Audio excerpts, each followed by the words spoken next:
I'm like having to like literally stop myself from clapping for the to start this audio recording. Mm-hmm. Well, we're not even starting this yet, so ready for this? Yep. Good. Okay. And we're back. And we're back. So much Homestuck. So much Homestuck. It's pretty good. Yeah, but we just saw Jasper, his whole journey through all of Homestuck. Jasper's transition timeline from cat to mystical being. It's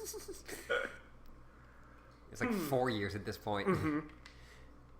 Yeah, that's when you get the noodly arms. Oh. Yeah. I don't know. He got them pretty early, but some people have the luck. Yeah, you know. Very specific jokes on the Homestuck podcast. Jasper Sprite, say hi to everybody. What do you think this is? Act 6, Intermission 2? That'll be happening pretty soon. Don't worry. Let's try to settle down here. God damn it. Nope, you don't get John and Jade yet. Fuck off. I hate you. Next. That's that, I guess.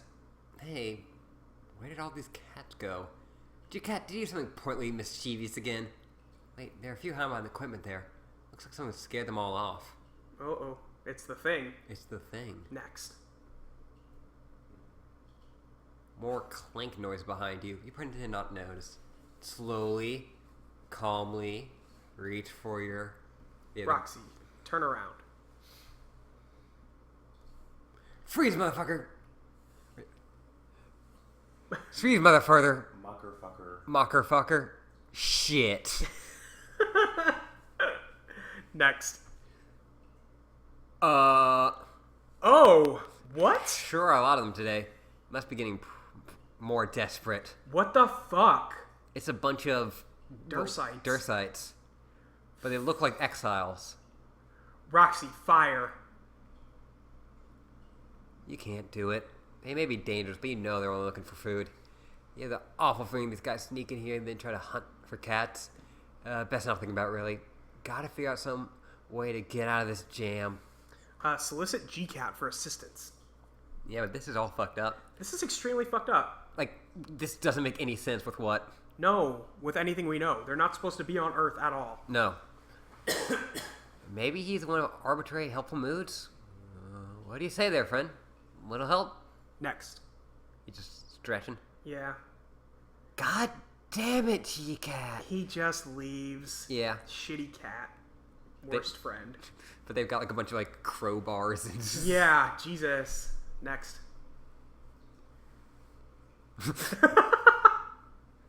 Oh, that's bad. He's gonna unplug one of those fucking things. Roxy, run! Roxy, run! You hoof it back to the window on the double. The famished ruffians are in hot pursuit. Roxy, jump in. You throw. There she goes. Next. Uh-oh. Next. Next.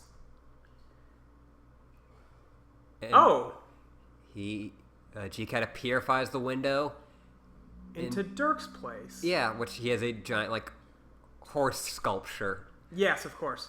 Well, a life-size horse sculpture, but... GCAT is a prick. GCAT's a prick. That thing's unplugged now. Yeah, that thing's unplugged now. Next.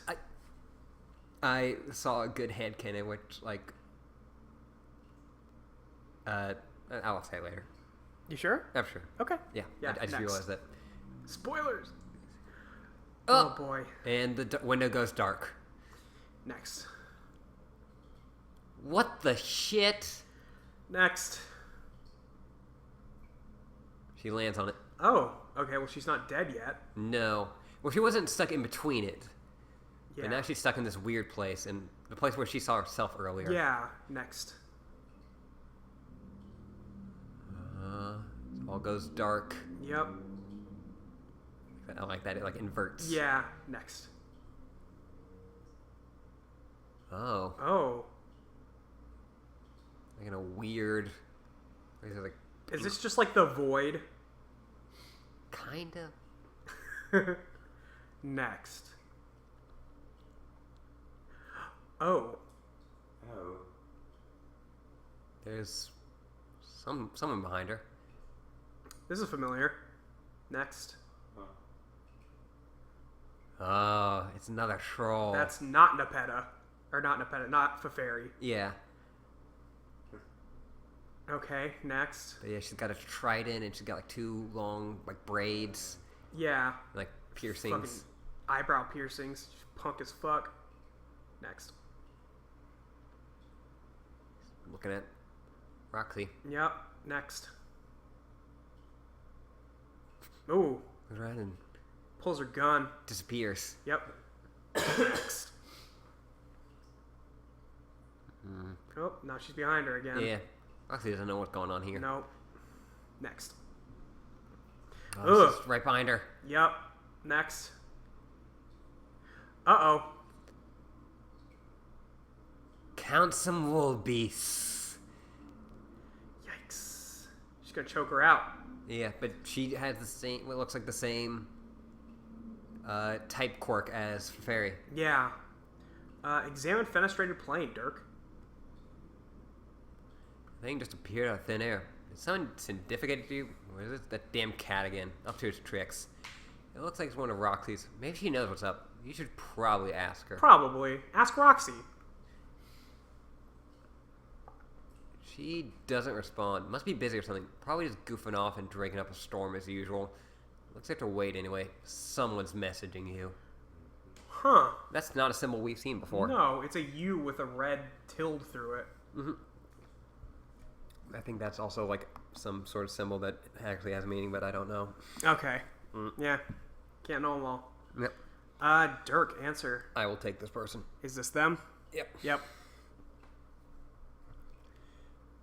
Undying Umbridge began during Timaeus testified. Hello, Dick. I want to play a game. Oh, motherfuck. What did you say? Nah. That is 2 middle fingers. Yep. Great. So this is Undying Umbridge, which is also UU. Different UU. Different UU. This is the shitty UU. Okay. But from what we've seen, Oh, cheering and jeering. That's and funny. also all of their stuff is uppercase except for the U. Or it's the opposite for the other UU. Yeah, okay. Huh. That's weird. Next. Dirk's just looking around. What game? You know what game. The one wife. Oh, I'm just going to say, this character, I personally don't like to use a lot of... Yeah, oh, that symbol was also related to the 13th Zodiac. This one is? Okay. Yeah. This character, I try not to say the B word a lot. Ah, okay. This character uses the B word a lot. I will not be censoring it. Okay. That's just That's just it? That's it. That's fine. Yep. You know what game. The one where I say I'm gonna kill all of you someday. And there's nothing you can do about it. Just some more menacing shit like that. Just bundle it up in pretense of our useless fucking puzzles. Oh, right. That game. And here I thought you were going to ask me how to draw you some more weird porn for some reason. Well, the night is still young, so who knows? But nah, I was just stopping by to say how I'm gonna kill you, that's all. Let's just assume you don't all die before I get the chance to puzzle murder you. I kind of being such a big, hideous fuck-ups. I mean, look at this. You already blew it. Blew what? On Earth, you upset the order, didn't you? You went pissed off the wits. Now they're going to hunt you down, dude. You're probably on their way to kill you right now. I'm pretty well hidden on Durst. I doubt they'll find me until I'm ready to be found again. No, not the Earth. On your planet, Earth. You're pretty fucking easy to find there, don't you think? Oh yes, your aggressives are coming for you. I've seen it. In fact, they're probably already here. Yeah, well, I was expecting as much. It's kind of why I was on my way to the roof just now, until I was interrupted by this window appearing and then by you. Maybe I should try plugging it in. Oh my god, who cares?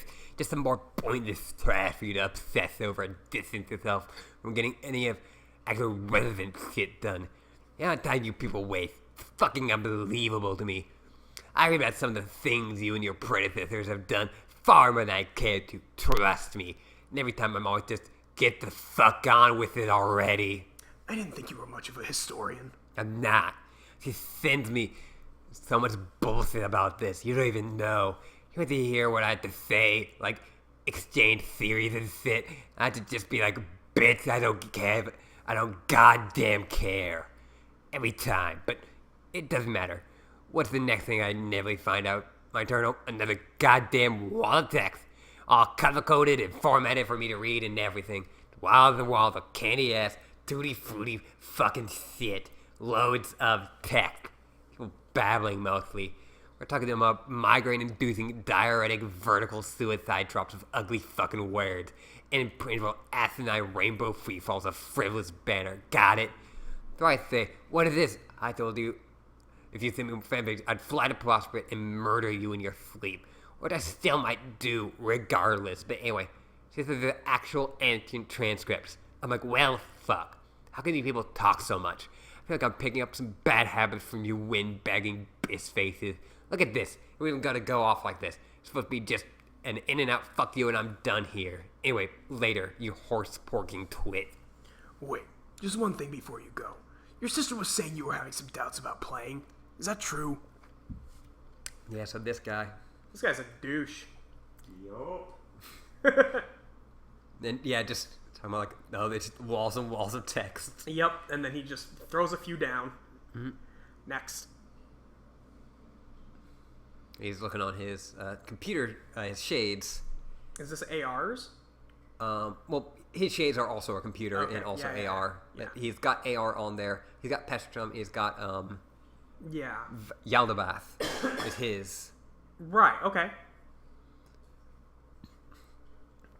She's not my sister.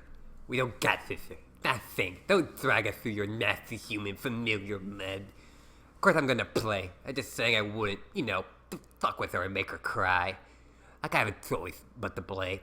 How am I gonna get out of this desolate rock? You think I want to stay here, just hang around till I join the 100 billion corpses fertilizing the soil? I see. No, I didn't think so. I was just curious. Human curiosity is commendable. She shares that with you, and I can't fucking stand it. Gotcha. You sure seem to hate us, but I notice it doesn't stop you from talking to us frequently, or at least to me. Surely there must be at least one of your features you admire. Yes, ambition. That's the only good one. I think you got that, which is maybe why you're the only one I can put up with for any duration. Let's call it a grudging respect, which is the only kind that's ever worth a fuck. I'll take that as a rare overture of friendship. No, don't. So, do you even know how this is going to work? What? Your session. Can you even really have a session with only 2 players? She said you can, and she don't like to think that she's the expert. Personally, I don't care. Maybe it's against the rules, what we're doing. I just want to get in there and just fuck shit up. Yeah, I sense that was your plan. Which is kind of what I'm talking about. How can you win like that? I thought the point was to cooperate with your co-players to achieve an objective, not compete with them or try to kill them. I don't think we've had one conversation where you didn't express the desire to kill her. I guess we'll just have to see, won't we? I think there's probably a different kind of session, one where the players fight for supremacy rather than work together. I think it must be that way, because this is how I want it to be. If I want something to be too hard enough, that makes it slightly more absolutely fucking infuriatable. Are you feeling me, fucker? Maybe you're right. But since that's how you feel now, maybe the truth is that the game is challenging you to overcome those feelings. What if your real quest is to put aside your differences and work together if you want to both survive and grow as a person? No. Fuck that shit. Humans fuck that. Human fuck that shit. Not an alien fuck that shit, so you can understand better. The kind of fucking the shit that's going on. Human fuck it so much, so hard, and so angrily. Yeah, I didn't think you'd dig that idea. Just putting it out there. How about you set up and get on the roof and take your fucking punishment? Now where the hell's your ghastly juju? Go get it, and hurry up. My juju? But yeah, no, he Wants to kill his sister. wants to kill his, well, not actual Not sister. his sister. But yeah, he seems murderous. I don't like this guy. Yeah, he seems, And not in that way that, like, Carcat was, like, funny angry. Yeah. He just seems like a dick. Yeah. This guy's definitely not funny angry. He is. No. Murderous, scary angry. Yeah. He seems the most murderous of all the trolls we've seen so far. Yeah, for sure. Next.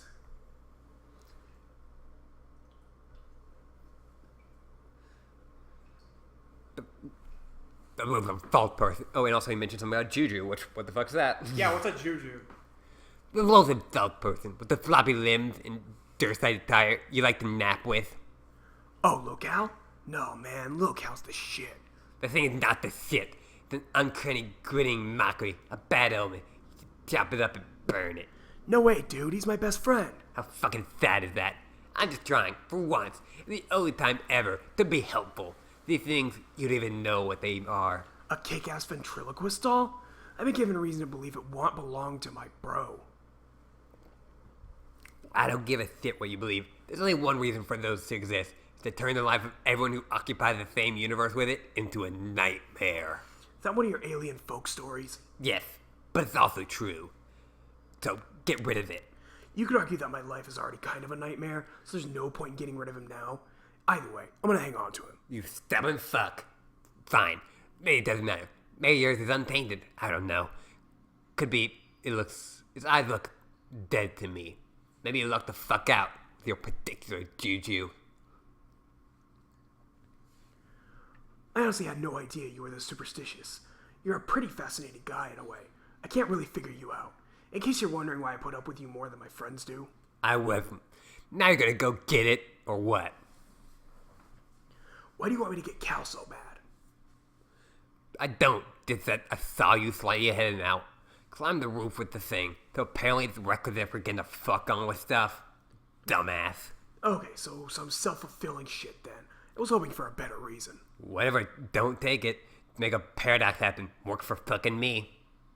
At this point, I'm leaning towards grabbing him just because he seems to bother you so much. Well, I've heard of worse reasons for acting like a stupid piece of shit. Yeah, so this you does not care about calls of spoilers. No. Just like, hey, you grabbed this. Yeah, you grabbed this. I looked. You had this with you. So grab Okay, it, dumbass. Yeah. So these two are just like opposites. Just. Well, and if the other you is the fan of Homestuck. Yeah, this one hates Homestuck. Yeah. Yeah. Retrieve Juju.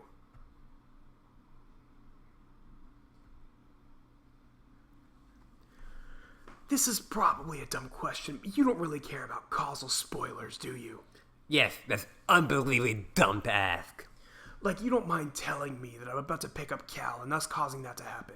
So I guess you similarly wouldn't mind telling us about more significant outcomes? Not that I don't mind, it's that it fails spectacularly to give a shit.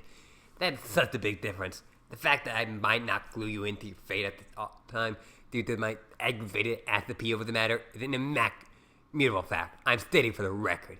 It does not mean that giving a shit is what is taking place here. I feel like you've said something like that before. Different statements, but in that exact syntax. You know what I hate? When that fucking happens. Wait, you mean that wasn't intentional? I thought it was kind of like this thing you were doing. Shut up. You know what? I even know what's going to happen, and I don't care. I think it's incredibly likely that you succeed, and I think that people tend to do when they're regarded as legends by observed, obsessive assholes. Or maybe you'll die. Maybe you don't.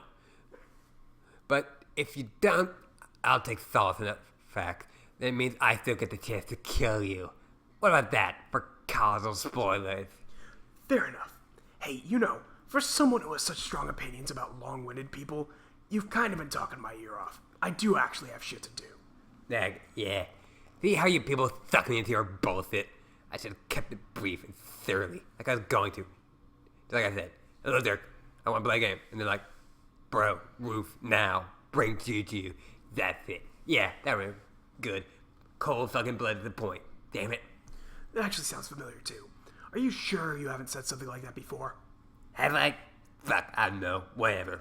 Anyway, let's wrap this up. You've stolen enough of my time. I didn't even get a chance to try plugging in that window. I did you a favor. Not a potentially acting stricken from the timeline. Hang on, something's happening. Okay. Yeah. I'll say for a while it took me to realize they were spelling causal, not casual. Yeah, it's a weird word. Mm-hmm. Yeah. Next. Oh, but yeah, something's happening. Oh, earthquake. Yeah. We got earthquakes in Detroit. I don't know. The drones have come knocking. I told you. Comfy, man. Later, dude. Bleh. I think you just had a flip-off malfunction there. Eh. That's better. Undying onward, cease jeering to Mayus testified. Great. Love this guy. But yeah, his voice is both horrifying and great to do. Yeah. Okay. Well, as long as you're enjoying it. Next. Oh. Yeah, but we're seeing Roxy's still getting choked out. yeah, She could see the other side of the wall above her. the way she came in. Yeah. Next. Oh, she's looking at it. Roxy abscond. Ghost punch. Ghost punch. Nice. Oh, yeah, also, we should mention the trolls we've seen all have ghost eyes. Oh, they did, huh? Yeah. Yeah. Next. Nice abscond. She jumps. Yeah. Next. And the troll just kind of looks at her. Yeah. Huh. Okay. Whoop. Next. All right, these guys. Not the frying pan yet. Run! Again! Every other goddamn way. You got a lap full of cats, a skirt full of scamper, and a head full of vodka. I love her. She's great. Last skipper.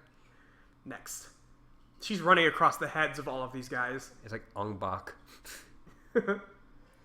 Hide! Yeah, they just all like look at her. Yeah.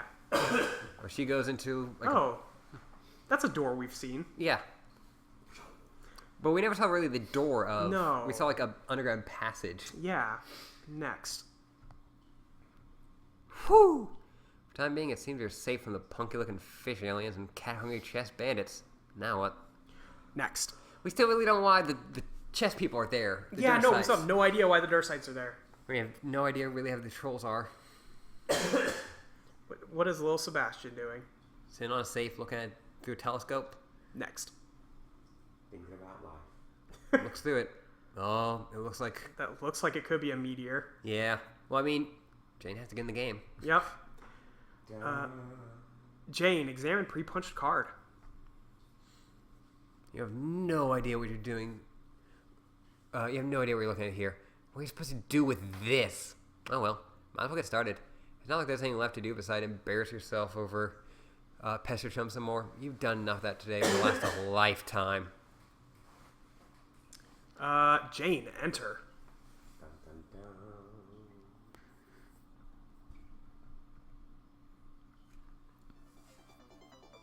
Oh, we're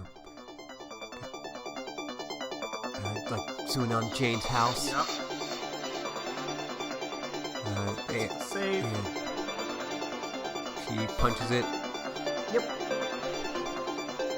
They're very confused, and it yep. pops out, and Drops the save, and the kernel pops out. yeah, We 111. got a minute left.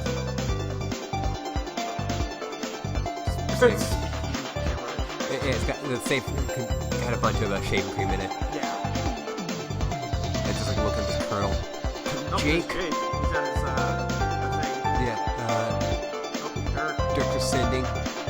Roxy Roxy's. has a ladder out. Yeah. Like we've seen with like the the No. AR, Oh. but G-Cat just got rid of the Cat Yeah. got rid of John. The John stuff. but Jake's playing all ascending. Yeah. Jake's descending. But she's only got 5 seconds, and the doesn't kernel know what sprite to do. isn't. The kernel sprite isn't full. Doesn't Yeah. have anything in it. And it just the tree disappeared with no apple. Is Jane getting pulled into the kernel? It's not a meteor at all. Oh, that's a ship. It's the Condesi ship. Yeah. It disappears, She's gone. but with nothing prototyped.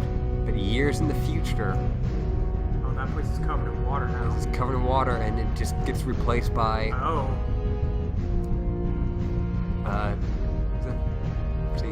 Road Hunters movie now underwater. Yep. Seeing the Turn lab, into a fish planet. but Dirk is like seeing how Roxy's getting out. Yep. Seeing Dirk's apartment, but it's not. It's on the water, Yeah. and there's all these like drones. What the hell? That's why he had seagulls, because he was on the sea. Right. He's on the ocean planet. He's not the same time as Jane or Jake. And Oh. Roxy's on a big chessboard. Yeah, in the middle of the ocean. So she's also in the future.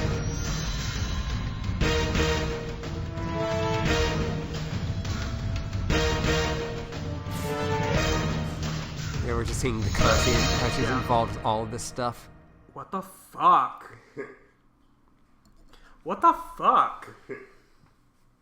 Yeah, so that's why all the Roxy and Dirk know all about troll stuff. Yeah, because they've been dealing with it forever. Yeah, and that's why their parents aren't actually their parents, and why like Rose and Dave weren't around for them, Right. because they've been dead for Yeah. years. Due to the fight.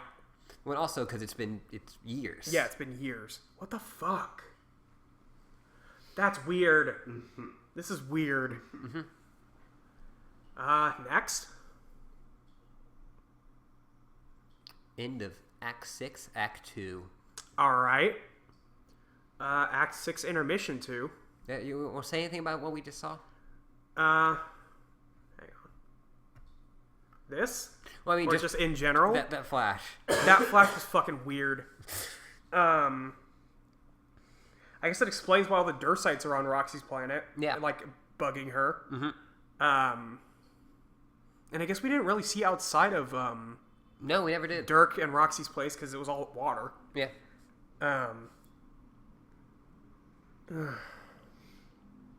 What did you notice about her entering the session?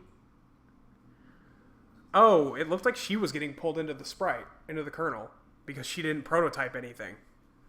But we've talked about how it'd be bad to have something to go into the game without something prototyped. yes, yeah, no, it's very bad, as far as I know. Yeah. We don't know exactly what happens, but we know it's bad. Yeah,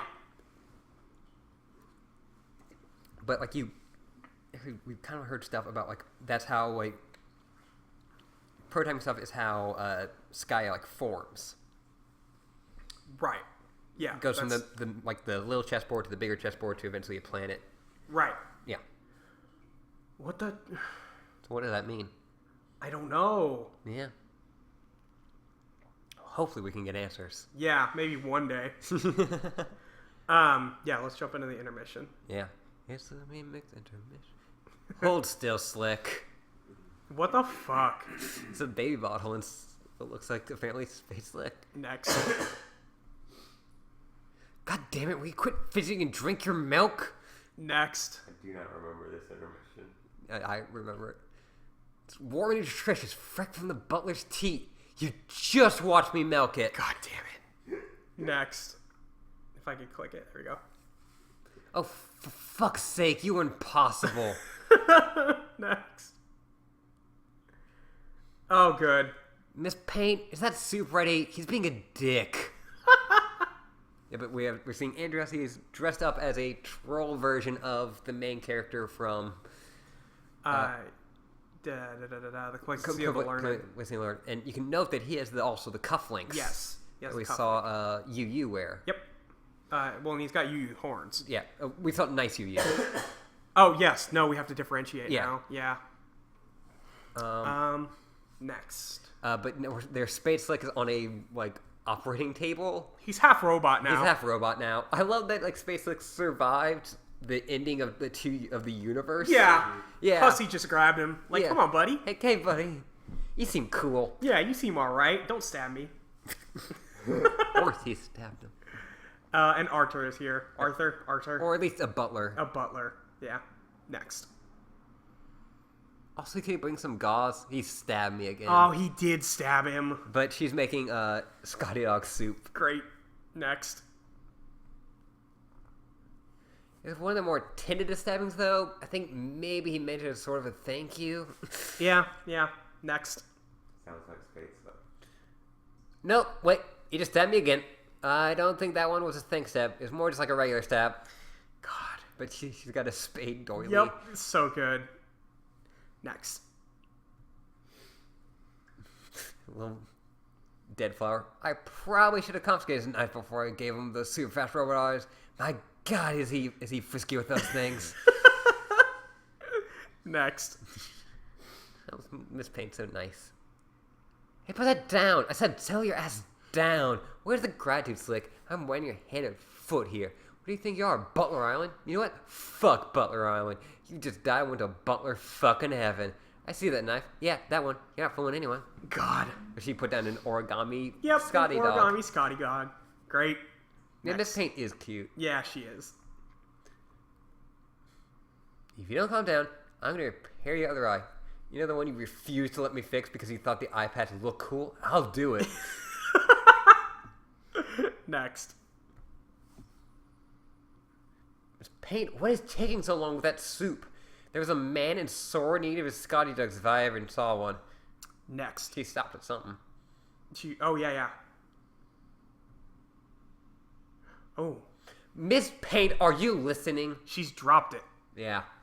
Next. Oh, yeah, it all goes to the floor. It's going to be Scotty Dog soup on every panel of this fucking comic because it leaked through the floor or something. Next. Oh. It's one Lord English. Yeah. Next. And he has killed Hussy Bot. Next. No. What a loss. Yeah. No. Oof. Oof. He's scary looking. Yeah.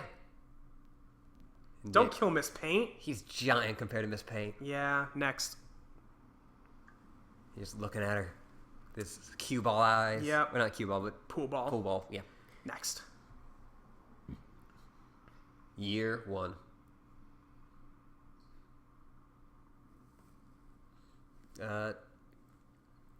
Current carcinogen is right now. Open memoir on board Fruity Rumpus Asshole Factory. Boring road trip through the fucking Afterlife edition.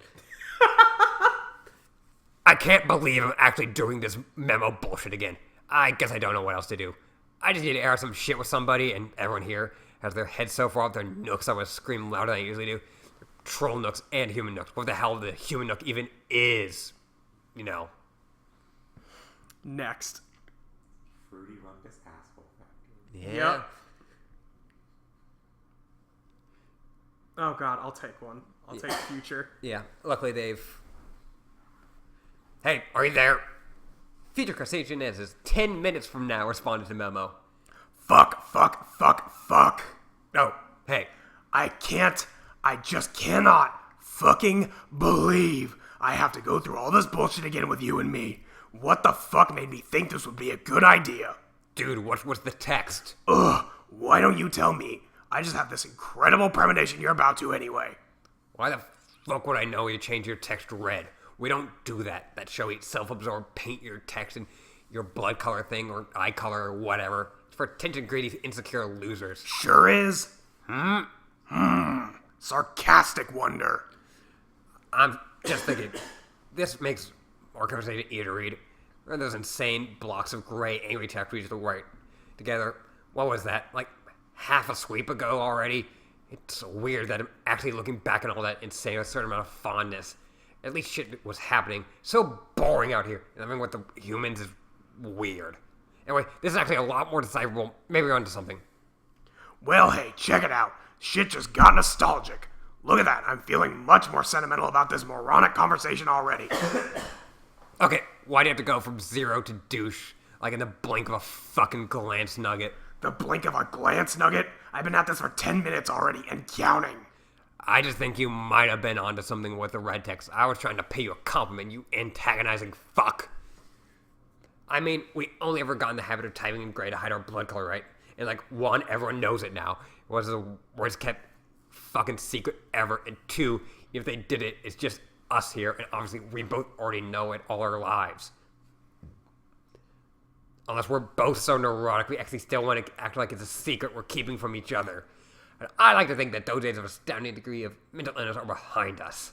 I want to kill myself, but I can't until the conversation runs its course. This is the worst hell imaginable. Shut the fuck up. This exact kind of melodrama I'm talking about. We're better than this. We're better than that now, man. I'm going to do the mature thing here and switch my text to red. There.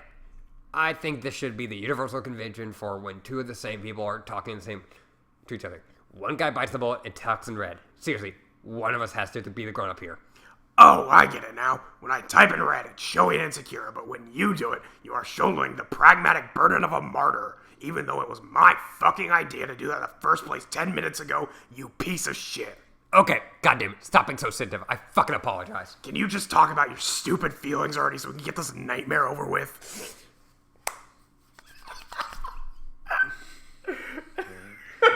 From 10 minutes ago. 10 minutes ago.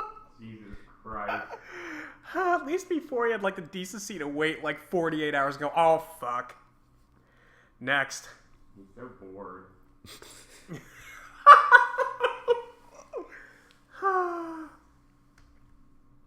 And he has a poster for My Best Friend's Girl starring Dane Cook. Jesus Christ. And good luck, Chuck. Yeah. Christ. Carpet. And that's the switch up, but the troll version of it. Which I guess would actually make sense because it's like, pale. Like that's how that works. Yeah. Well, look, it wasn't supposed to be this lopsided thing where I spell my feelings in idiot space while some shithead yells at me. I was kind of thinking there would be some give and take since you presumably share a lot of my thoughts. Okay, whatever. Just say some stuff already. All that shit I said 10 minutes ago. I will riff with you and somehow pretend it doesn't feel like I'm rehashing a bunch of lines written in barely dried ink. Okay, well, I have a hard time ever putting my thoughts into words about the bizarre trek through the rings. At first, I thought it was bland and uneventful, but it's kind of relief. Remember? Not having to worry about getting killed all the time or trying to rally a bunch of uncooperative troops toward an impossible objective. Yeah. But then, as if it wasn't enough, that sometimes we visit these crazy dream bubbles when we go to sleep, we started physically passing through them too. Right, because they're in the middle of the fucking, Yep. void, the space. Mm-hmm. Next.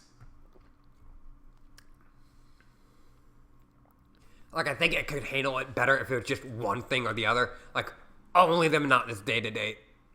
Dirty of this same gloomy fucking media with the same bunch of ridiculous people and basically nothing to do ever except get either all up in each other's business or only a sweeps-long safari through the ephemeral realm of ghost memories and dead friends shitting around in a haphazard existential clusterfuck. But having to deal with both is totally random intervals. It's gotta take its toll. I hear you, man. That was when I was supposed to say that, but for the record, I guess I meant it. Yeah. I mean, don't get me wrong. I miss all my dead friends a lot. Even the assholes. I miss them too. Even especially them in some perverse way. I should be relieved that they all seem to be happy in some way, even if it's floating through nebulously through dream projections with their freaky blink eyes. I guess I'm relieved about that, but at the same time, it left me unsettled.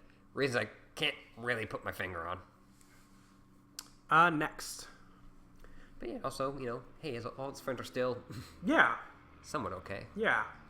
We're seeing, right when they left, so WV's still on the ground. Yeah. And we're seeing what looks like Eridan's land. Oh, is that what it is? Well, it looks like a Dark Souls level, so yeah. Yeah, okay, fair. But with two, like, god tier people. Yeah, I don't recognize them. I know why. You do? Yeah. Well, of course you do. I guess because I told you 10 minutes ago, making it like a self-fulfilling prophecy. Well, there's that.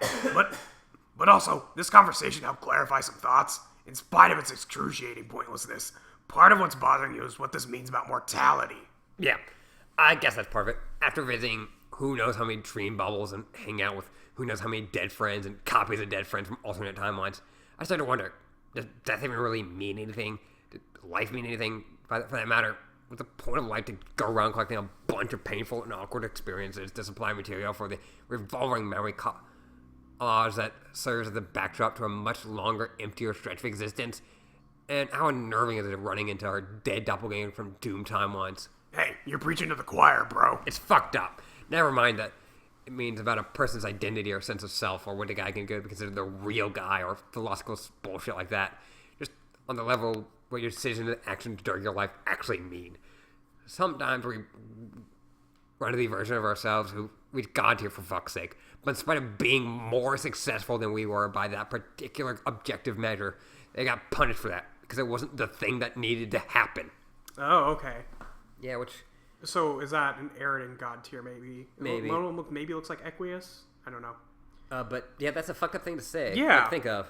Yeah, like, none of this, like, even if they did the thing that got them further, Yeah. it's not the right thing that's supposed to happen, so fuck you guys, you're out. Yeah, like, Clark can't go God tier because... It's not supposed to happen. And so, like, no, you had to be a fuck up. You had to fuck up the whole time. Mm-hmm. Next. Oh, it's for Fairy. Oh, so Fairy was also life. Yeah, and that's Eridan as the Prince of Hope. Yeah. So he's got the puffy pants. Yep. But she's a...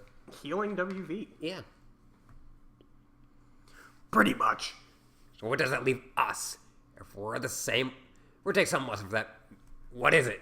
Try to be great and successful, but maybe not too great and successful? Or don't try it all in some cases, because if you do, some giant fucking squid in the middle of nowhere is going to be like, not so fast, my hideous monster plan begs to differ. Don't you think we'd have it better off if we didn't even know about any of this dream bubble shit? Well, yeah, that's what I was thinking 10 minutes ago, but now I don't even know. Yeah, well, at least you're listening, if you're being your usual shitty self about it. Nobody even gets this. They never want to hear it. Like Terezi, it used to be that she would at least hear my even most look ludicrous, vitriolic garbage all the time. Remember those days? Way back before we knew what a human was? Back on Alternia when the biggest fear was people found out if I was a mutant? How quaint can you fucking get? As an idiot to understand how good things were back then. Between us. Now it's like... What? This part of the conversation. Oh no. Oh no. Next. WV made a new Cantown and Terezi and Dave are helping. So cute. Yeah. Squirrel Zone. Squirrel Zone. Troll Charles Barkley in the background. Yeah. Fuck. Get over yourself. Our 10 minutes is almost up. I'd just like to know, if she's punishing me for something, I don't need to remind you how time she spins galvanizing in the media with you-know-who. No, you sure as fuck do not. After all the time, I still can't tell if she's serious about that or doing it to fuck with me. What do you think? Is there something legitimate red going on over there? How can a man such absolute master of the romantic sciences yet remain perplexed by this? Maybe I can't get a read because he's not a troll and therefore has no idea what the fuck he's doing. I've been trying to decide for an intricate courtship between an attractive potential mate spirit and some sort of vegetable. Like, it doesn't compute. Fuck, this is so embarrassing listening to this. Make it stop. Quiet, I'm talking. I just feel like maybe I'm past the point of no return with her. Where before there were margin of error, probably way more than I ever deserved. And now that's it. He's totally at it. And there's a new dude with candy blood in town. He's just got like it all. He just got it all, doesn't he? He's a much better artist than I am, for one thing. And his horns are so nubby they don't even exist. Talk about hitting the jackpot. I'm off base. We just went over this. Well, I didn't get it then because I was too busy whining and feeling sorry for myself like you're doing now, so pipe down and listen. Again, yeah, 10 minutes. Yep. Next. Aw. Karkat's looking from afar. Yeah. He seems mad about it. You've been sending her an endless stream of mixed messages for as long as you've known her. Oh, bullshit. Like fuck, it's bullshit. Like, it's all too clear to me now. It's a classic case of quadrant facilitation. You don't even know it.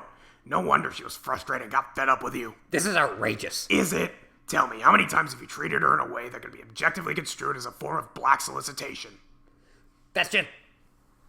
No, that's how we always work together. It's like spirited platonic contention. Totally know our territory for a healthy mate spirit. Yeah, a healthy one. Not one involving a demented loudmouth who can't keep his shit under control. Let me ask you, how much of that animosity is innocent platonic rage? Could it be that subconsciously you want to push things with her into collisionist turf? Maybe see how things work out there. See if you can have your grub and call it too. That way you can have her all to yourself. Fuck you. You want her in every quadrant like a desperate fool. You realize what you become? You're the sad joke character in the rom-com. You know, the guy I'm talking about, who's greedy and indiscriminate about filling every quadrant, totally oblivious to it, and in the end has fuck all to show for it. I don't have to put up with this. You kinda do. For at least another 10 minutes. No, fuck that. I'm done with you. Yeah, you pretty much are, because the 10 minutes are about up and I'll be gone. Then it'll be you and the other guy spinning your wheels together like a couple stupid pieces of shit ad infinitum. Great job, Carcat. The car guy just really reamed himself. Like, no, yeah, you fucking idiot. You were right. Yeah, like you tried to do everything with Terezi, and that means you have nothing. Yeah, that you can't do everything. Next. Yeah, you try to make her love you, and hate you, and... Yeah, you can't do both. Yeah. Those are not easily interchangeable. No. And we're gonna zoom into that car cat. Great. So good.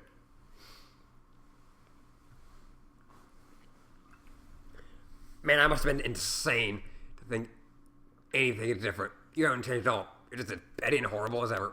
Fuck you forever. Fuck every 10 minutes ahead version of myself all the way into 10-minute fucking eternity. I can't even do this, not anymore. Yeah, well, you've made your cocoon, pal. You have to take your turn shitting in it together. It's the most pathetic, smelliest dance of all. What the fuck is it now? It just occurred to me. This dumb tantrum I threw, this entire bad mood, it was just another idiotic, self-fulfilling reach around, wasn't it? What are you talking about? I mean, where did this even come from? It was like spontaneously generating self-loathing with no discernible source. Was this emotional outburst ever even real? No, don't even start with that. Do not start getting existential about my anger. You better fucking believe this is real. Are you sure, man? God, you condescending fuck. How dare you call into question my feelings as if they aren't completely justified and totally 100% grounded in absolute stone cold concrete goddamn objective motherfucking reality. Yeah, see, I've completely set you off here, and now you don't even know what you're saying. Sorry, this was my fault. I'm gonna try to calm myself down. Oh, so this is why you decided to leave the conversation? You got owed, so you had to slink away like a fucking coward. Nice try, shithead. But I'm not done with you. You think you're the only one who can list his 10 minutes away self-flaws? I could go on forever. Future Carcine just banned himself for responding to memo. Fine, get out of here. Good riddance. Another spawned-warring man of your disindustrial past Carcine Genesis 10 minutes ago opened memo on board Freedom Rumpus Asshole Factory. A boring road trip through the fucking Afterlife edition. I can't believe I'm actually doing this memo bullshit again. I guess I don't know what else to do. Just need to air out some shit with somebody, and everybody here has their head so far up their nooks I want to scream louder than I usually do. They're troll nooks and human nooks. Whatever the hell a human nook even is, you know? Great. Oh, they hit the loop. Karka is so fucking out of his mind right now. It's so good. It's so good. He's like legitimately demented. Yeah. Yeah. Poor guy. Next. That's a really good image. Yeah. That's... Hey, are you there? Current Carcine is right now responding to memo. Fuck. Oh, hey. I just cannot fucking believe I have to go through all this bullshit again with you/me. What the fuck made me think this would be a good idea? Dude, what's with the text? Why don't you tell me? I just think premonition you're about to... Anyway. Next. Yeah, so this is just happens. Forever. So meanwhile, we'll cut to Dave, Rose, and Kanaya. Yeah. And they seem to have made the place a little more homely. Yeah, it's very cute. Next. Aww. Yeah. So this is Kanaya and Rose's room, I guess? I think this is like Or just a quarters. the common area. Yeah, okay. Yeah, because that's where all the monitors and stuff are. Yeah. Oh, yeah, this is... This yeah, used to because be they're on the that meteor. This used to be the land part. Yeah, Yeah, they're on the meteor. this is the land party. But they've it's nicer now. They fixed it. Hey.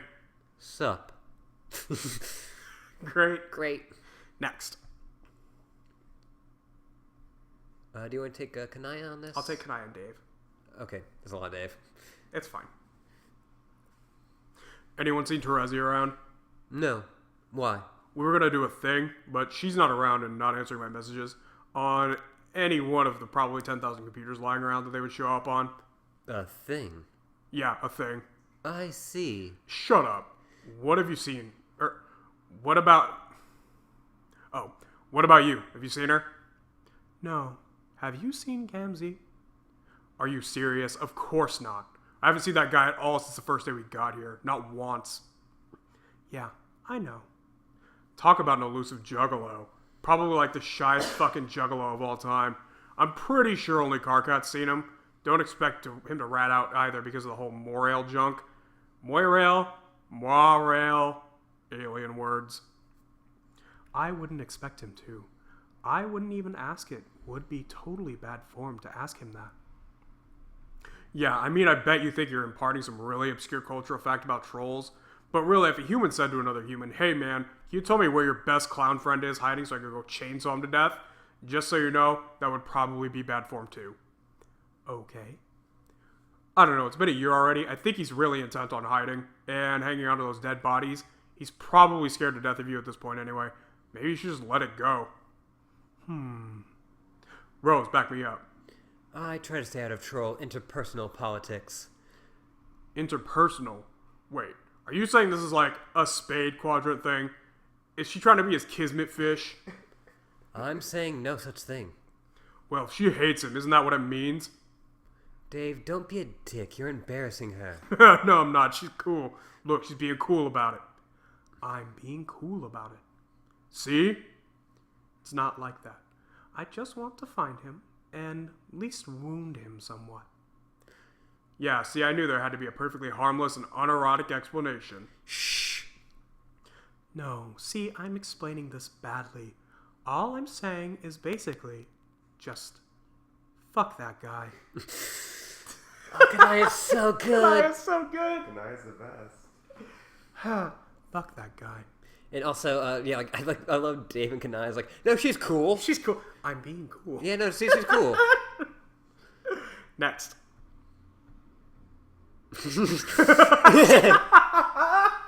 Kanai is very, like, She's grumpy not happy about with this. No. Rose is just kind of like, Got it. So what are you two up to in here? What's with all these books? Research. We're trying to put all the pieces of the puzzle together. You're aware the meteor has many secret rooms scattered throughout including the libraries, right? Hell yeah. We looted one of them for the Cantown project. Cantown? I told you about Cantown, didn't I? No. Well, the thing about Cantown, and all there really is to say about Cantown is, it's awesome. The end. Wow. What a story. So, what's the point of this research? Primarily to gain a more thorough understanding of the situation we'll be entering when we arrive. I thought you pretty much already knew the situation, since you could see the future. Oh my god. I told you I can't see the future. Yes, you can. You totally can. Okay, but not all of it. Only certain relevant pieces. It's a bit frustrating when people make that presumption about you. For instance, you're a knight of time. Since you have mastery over time, doesn't mean you could know everything about the future too. No, that's really dumb. I can know things about the future if I time traveled and found out firsthand. Nobody's mistaking that about me. I'm a time traveler, not a fucking fortune teller. It's simple as shit. Right, so there's significant limitation on what you can know governed by certain rules. That's how it is for a seer too. Okay, whatever. But I will say that I've been able to use these abilities to assist with research. I can treat my finite glimpses as an additional source of information. If you combine that with the knowledge we've gathered from these texts and things we've learned from our various encounters with the deceased, with a bunch of inference from deduction and a more detailed picture is coming into form. Nice. Do you want to hear about it? Now? Yes, why not? It's been a year. It seems like all we've done this trip so far is indulge in lavish interior decoration projects and screw around with mysterious Cantown initiatives, which may or may not be consuming valuable library resources as building materials. We can make at least some effort to squeeze in annual briefings on our objective. Yeah, that'd be pretty legit of us. I think you'll find that when it comes to striving for reasonable accusation of legitimacy, we are simply the most barely adequate there is. Okay, I really didn't catch any of that bullshit because I wasn't listening. I'm gonna make myself a cup of coffee and get primed to listen to you saying a bunch of stuff like that. You want some? Sure. Okay, next. Like Dave's like, sorry, I wasn't listening. Time for our yearly briefing. Yeah, but they're all 14 now. Oh, yeah. But he goes next to the thing that was in the corner and Kanaya? No, thank you. Okay. This fucking thing. Where did you even unearth this piece of shit from? he's like banging on it. Next. Hey, coffee. Coffee. Oh, okay, there it goes. 2 hot, revitalizing cups of shitty coffee, fresh out of the weird pod. Why do we even drink this shit? I guess just because this thing's here. Like, somehow the temptation is even stronger because the coffee sucks? Don't know how the fuck that works. Wish there was such a thing as apple juice on Troll World. Could go for a bottle of AJ. I wonder if there's any booze squirreled away on this meteor. Kind of feels like we should be drinking our asses off out here. No adults, nothing to do. That's what you do without adults, right? Get wasted all the time? Wait, what the fuck am I saying? Trolls don't even have adults. Well, they do. But they're all in outer space being insane badasses. I guess they do have the stupid nanny monsters. Do the monsters give a shit if they get wasted? Are you talking to us? What? We can't even hear you mumbling over there. Oh. How's the coffee coming? Off the shit is how. All being in, like, cups and everything. Be sure to make it disable for it accumulates this strange, uncouth film on the surface. Gross. I just like, Dave has gone from just typing random shit in pester logs. To just talking out loud? Yeah. What the fuck? What are you So saying? good. Just mumbling to himself. Next. So, what's with a big book you're writing in? Is that more Wizard fan fiction? No, it's something like an extensive journal. I recorded everything we've been through so far, and detailed notes on everything we know about the game.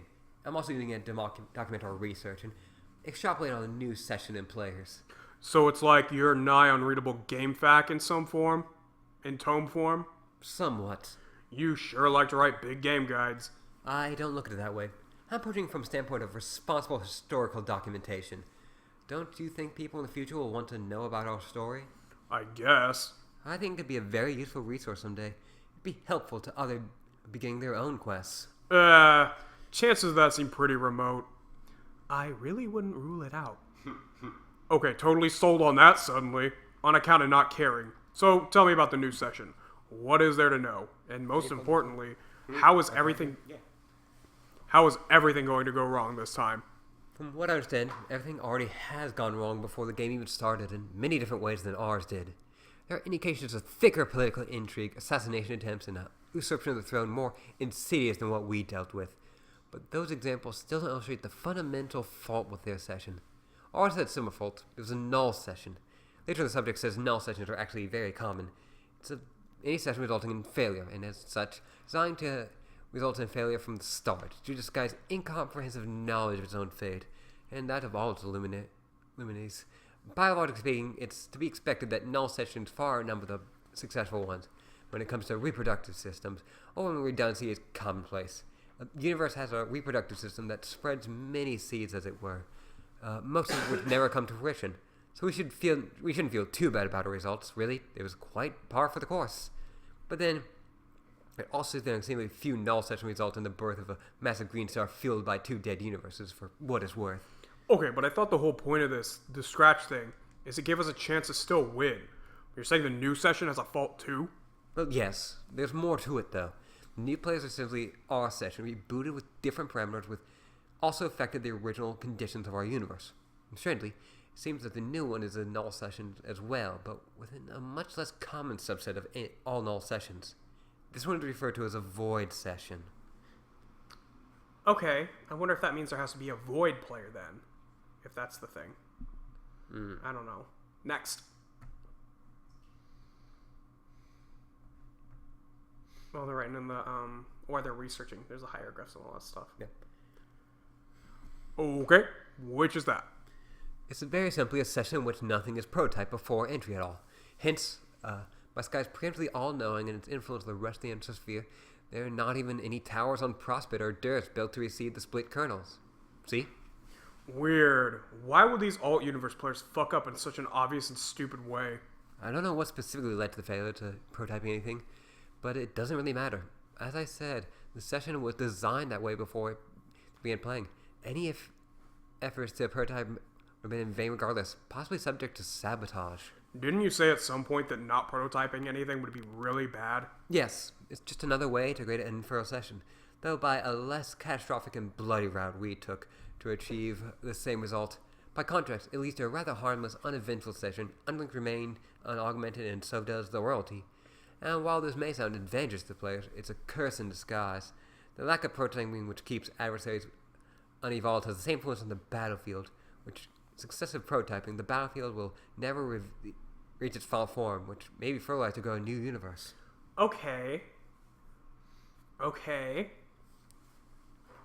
Yeah, so they just can't win again. yeah. Well, They can't make a new universe again.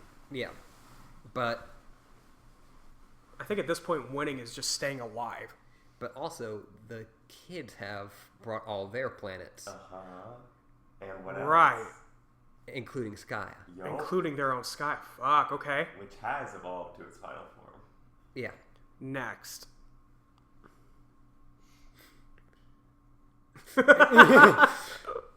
Cutting to the chessboard, which is the very simple one, and CD has rigged both the pieces to explode. Yep, great.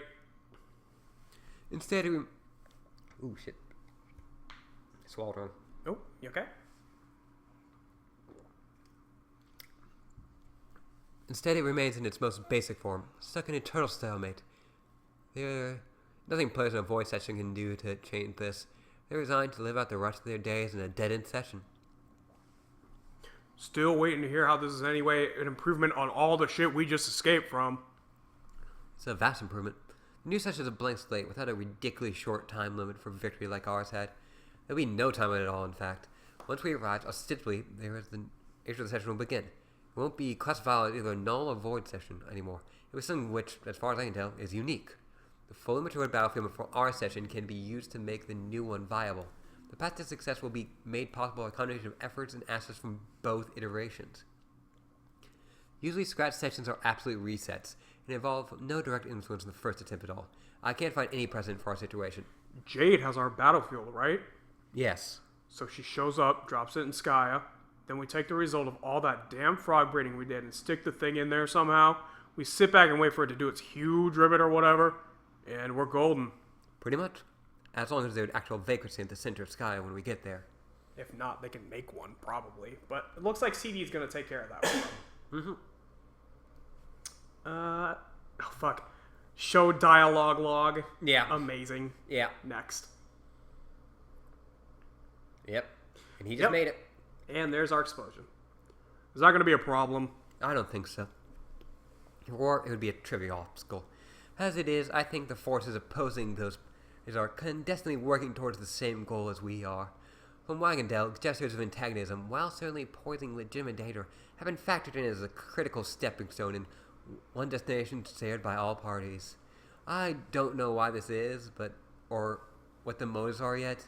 The appearance is one of clear sailing ahead, but traces of conspiracy are everywhere. Okay, but conspiracies aside, did it ever look like clear sailing to you? That's not what I was seeing. We're going to arrive, and then soon after, Jack is going to show up, and then we have to beat him, right? So there is kind of a time limit. Yeah. Yeah, true. But they're saying, the Durst people seem to still, be trying to get to the same thing. Yeah. Whether unknowingly or knowingly. Right. Next. Oh, there's a Jack. And a PM. And PM. Yes, we'll have to deal with Jack before all is said and done. That'll definitely be a major challenge. But it's not impossible, at least not by design. When I said there'd be no time left in this session, I was talking about something more specific. There'll be no reckoning. Oh, why not? It's a logical consequence of the Void session. The battlefield never evolved, and therefore the more extensive war between Prosper and Durst never takes shape. It's the only when the Prosperity King falls in battle that the reckoning can be initiated by the forces of Durst. The meteors then rush to destroy the battlefield, while Sky redirects them through defense portals as long as it can. Thus, if there was no war, then there's no reckoning, no meteors, and no imminent threat of failure. This, of course, good news for Earth as well. During the reckoning, Sky redirects all incoming meteors to the only place it can, Earth. So it turns out the players who initiate a void station are not actually condemning their home planet to an apocalypse wasteland after they leave it. In the newest instance of our universe, Earth is just fine. Sort of. So, no meteors came at all. You mean by fucking up and having to scratch, we also sort of saved Earth in the process? Again, sort of. It's not that there were no meteors whatsoever, just the vast majority of the destruction onslaught never showed up. But drilling the temple to the side of the forge is still integral to the jumpstarting the session. That meteor, however, could have been propelled through a portal by any means, not just via the reckoning. I see. What about the players themselves? They had to arrive on meteors too, didn't they? I guess the baby meteors were some exceptions too, right? Yes, but they weren't flung through portals in their own session, nor will they be created there. They were created in our session and sent back through our portals, just like us. Huh. Huh. So, So Paradox Space doesn't give a shit. Well, so they never make the babies. Right. but how does Gaia create portals to the alternate universe? Fucking video games? I don't know. Yeah. I actually don't remember the answer to that question. Next. And we're seeing all the All the babies. And we're seeing them flip through. Oh. Was it like that in the Flash? It flipped after the scratch happened. Oh, interesting. Yeah, from green to red, with red, of course, being the alternate universe. Right. Dave has a similar feeling as us. Yeah. Just What? to understand what happened, it really helps to understand exactly what a scratch is. Hang on. Gotta check this. Say something. Okay, cool. To understand what happened, it really helps to understand exactly what a scratch is. When John severely damaged the beta mess on your planet, he sent it off to Sky to release his temporal energy there. We could view it as kind of a request. We were asking Sky to change everything at a fundamental level, and we gave it the energy to do so. But Sky is a very passive entity. It only knows and sees, but it never quite acts. When it is asked to change everything, there's only so much it can control over. In fact, it has control over exactly one thing, the defense portals. It can decide to send important meteors to different points in time that are originally planned, thus creating alternate realities, offshoots of promise rather than futilities. And it turns out the most important meteors of all tend to be the ones that bring the young players to the planet. So all I had to do was change everything and tweak their destination times a bit. All internally prompted changes in the post-scratch universe are decided entirely by this modest adjustment to the parameters. It's a very simple concept, actually. Yet the consequences are dramatic. It results in not only a hard reset for the session, but a partial reset of the universe, too, due to the many causal entanglements between a session and its originating universe. What do you mean, tweak the destination times? Where did they get sent to? A variety of different time periods. The simplest way to look at this is picture the original destinations are two groups as four babies and switch them. What? Though this is just a simple oversimplification, while it's roughly true, Sky has some peculiar whims this time. Okay. Next. Yeah, it's saying it's kind of created an offshoot. So in the regular one, Jake and Jane got sent back into the 1900s. Yeah. And then Roxy and Dirk got sent into a little bit before 2000. Probably guess like 1980s, 1970s, yeah. Where all the kids got sent to the 2000s. Or 1999, or whatever. What does it have to be? I think 1999. Early 90s. Yeah, early for them 90s. to be 13 and 09. Yeah. So 1996. Yeah. Yeah. But the The scratch other session, universe, the John and Jade are the 1900s. yeah, Um, Rose and Dave got sent in a bit earlier than their parents. yeah. Jane and Jake got sent in a little bit before 2000, Yep. and Roxy and Dirk got sent in 2400. Okay. So that's a pretty significant time difference. How are they talking? Across 400 years. I mean, we've seen chat clients have. Yeah. Yeah.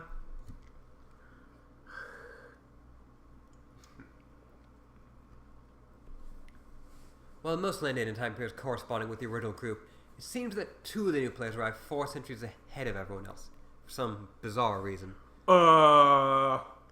But they're still apparently able to communicate with their co-players through, I guess, some Trollian-like technology, and they're still able to establish game connections with the others. As it stands odd, they're not otherwise terribly significant detail. So, this all-universe group of us and them, which ones are the actual players? I'll give you a hint. It isn't us. Fuck. Why did I know that was going to be the answer? And to think that usually I'm the one accused of knowing the future. I don't know if I'm ready to process the ramifications of this bullshit. Yeah, so that means that Dave is going to meet Bro. Yeah, young bro. Or some Or version, a bro. Yeah, some version of Bro. Oh, boy. Next.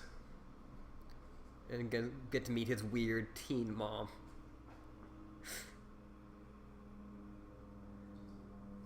You would find it less disconcerting if the players were alternate versions of us? Man, at least I'm used to dealing with alt Daves. I've been fucked deep in alt Daves before. It's a goddamn delight if you want to know the truth. But I don't even know what to think about. What? Mean deceased figure of authority as a peer? Let's not even talk about it, okay?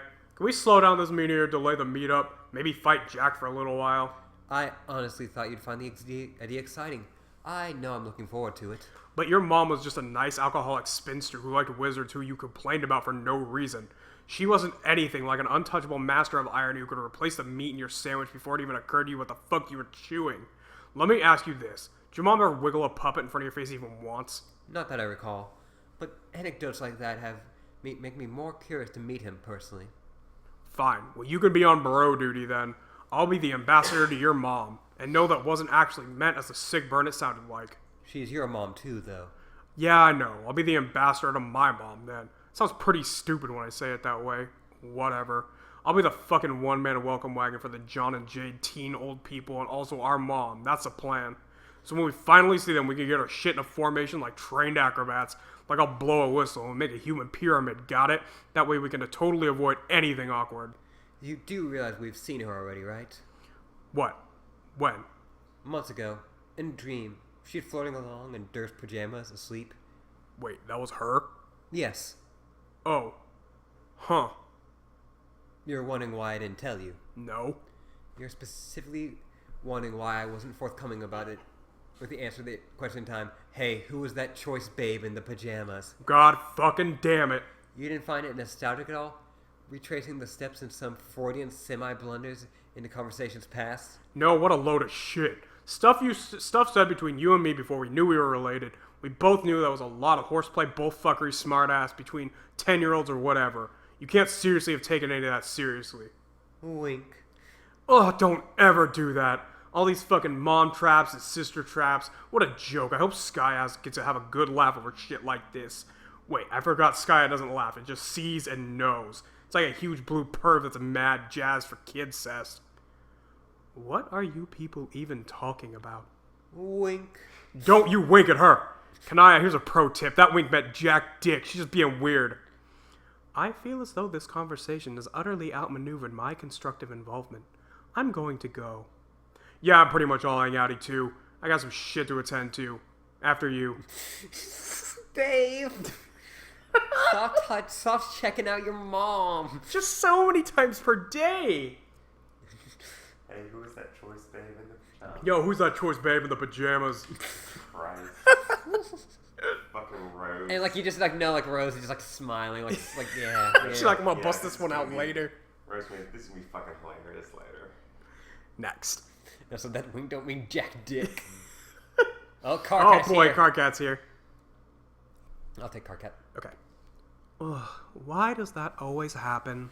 Every other goddamn way. Got a lab full of humans, a mouth full of yelling, and a tortured psychological profile full of fully hysterical emotions and unaired grievances of practically everybody. Carcat's broken, guys. Yeah, okay, hold on. If I can settle down a tick, I should be able to make some sense shortly. Just one. Maybe you should lie down on the couch. Fuck. No. Dude, what is the matter with you? Well, okay. That was a pretty terrible interest. Anyway, where was I? Great. Great. Yeah, this is exactly what we need. Yep. Carcat's fucking lost it. Next. He's like grabbing Dave and like Dave's like, no. I'm not dealing with this today. Oh god, is this? Yes, this. Dunno, but I was just leaving. Not so fast, Strider. This heavily concerned you. Concerned you exclusively, in fact. Oh no. Where do you think you're going? Just stepping out to do a thing, which is not your business. Like my flame-quaking Gallus Spectre, it's not. Tell me, are you guys going to have some company with this? We need to step out there to do this thing. Notice the too heavily dramatized, enclosed talent surpassing these words, which I'm scornfully phantomizing with my own two hands, as presently demonstrated for you. Yeah, sure. Oh, who would that be?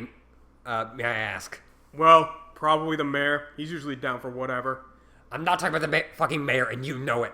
Hey, don't be saying shit about the mayor. The mayor rules. He's like my best fucking friend. He's not a mayor. He's the mayor of fuck Stick Junction, located smack dab in the middle of pretend-ass nowhere. He's a mayor, you douche. His thing says mayor. It says Mayo, and he wrote the R himself. He's at best a Mayo. And who's ever heard of a Mayo? It's every bit as imaginary as identity of an elected official. No, mayo is like grub sauce without grubs. Who the fuck ever heard of grub sauce without grubs? What's that made of, you genius? Like, I don't know. It's white and it just sort of exists. You don't ask about mayo. That's not what you do with mayo. Isn't it funny how quickly you bullshit unravels when someone intelligent actually holds you accountable? You're fucking busted, Strider. You're busted about Mayo, and you're busted about Terezi. You're pathetic. This is why you all stormed in here out of breath. What did you actually sprint all the way across the meteor to tell me this?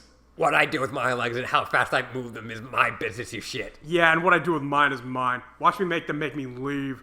I said stay your ass put, we're talking here. Dude, don't touch my cape. Huh. What? I can't believe I seriously just said, dude, don't touch my cape to somebody who was serious about it. Oh, I love how Dave loves the mayor. I love how Dave loves... It's his best friend. He's my best fucking friend. My best fucking friend, he's a mayor. He's a mayor, you douche. His sash says mayor. This is Mayo. Mayor.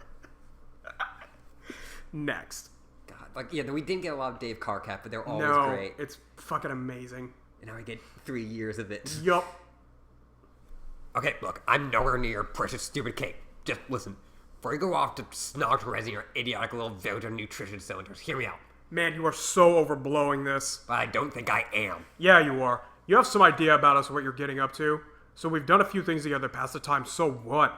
I don't even think you could call them dates or anything. What the fuck would even qualify as a date on this gross dark meteor? Dave, go just cut the shit. I'm not an imbecile. You're both plainly tipping into flush territory, irrespective of environmental factors or whatever lame conditions is humans believe to be optimal for pursuing a mate sprint ship. Anyone can see that. It's the shittiest kept secret on this meteor. Probably the fucking mayor gets it. And let's face it, he's a little slow. Do you really think you could pull the wool beast material over the eyes of a hardened veteran of romantic studies? We have one of those? I've seen thousands of troll romance films, each dealing with topics far more subtle and complex than your pedestrian human mind could ever grasp. In case you've forgotten, I've already watched hundreds of your more primitive, but moderately entertaining romance films. I downloaded a fuck ton of them after discovering your species. I'm a curious man, Dave. You can learn from me. Yeah, I remember. Haven't you only watched a bunch of shitty Dane Cook movies on infinite loop since we left? You're severely exaggerating, but yes, I've sampled his work. Dude, you're only pretending to be a huge fan of his bullshit to piss me off. Again, look at how self-absorbed you're being.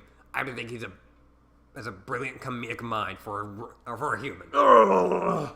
It turns out that exact sentence my one weakness. You win, bro. You got your girl back. Oh, shut up. I'm not here to debate on the final parts of cinema or to get my girl back. How desperate do you think I am? I'm actually here to do the opposite. I want to tell you I'm totally okay with it. Oh, okay then. But just listen. Try to keep an open mind. I know that's hard for you here. Here, please, take a look at this. Next. Jesus.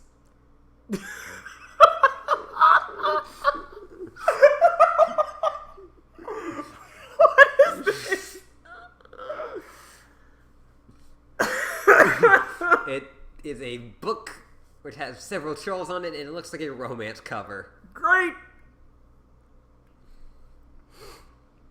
Oh no. What the hot mess of fresh fuck am I looking at?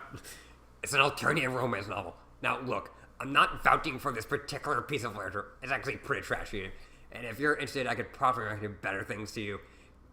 Just this one illustrates the concept very clearly. What concept? It's a very typical case of quadrant facilitation is applied to an overlapping group of romantic pairings. You lost me at quadrant. For future reference, that's a word that always lets me know it's time to check the fuck out of a sentence. Will you pipe down and just hear me out? It's really simple. Think of this being similar to one of your primitive human love triangles. Though this is a quadrangle. Those are much more common in our society and entertainment, and 4 is pretty much the minimum value for love-hate in triangles. And triangles, god damn it. Now, here is what's actually going on with this group of characters. Hey, pay attention here. Hey, look at me. Eyes over here. Good. See the two here in the middle are taking in their flushed embrace? Pretty much your typical low-bred red rum pairing. Their dynamic is the grub loaf and tubular paste of the overall arc. Ugh.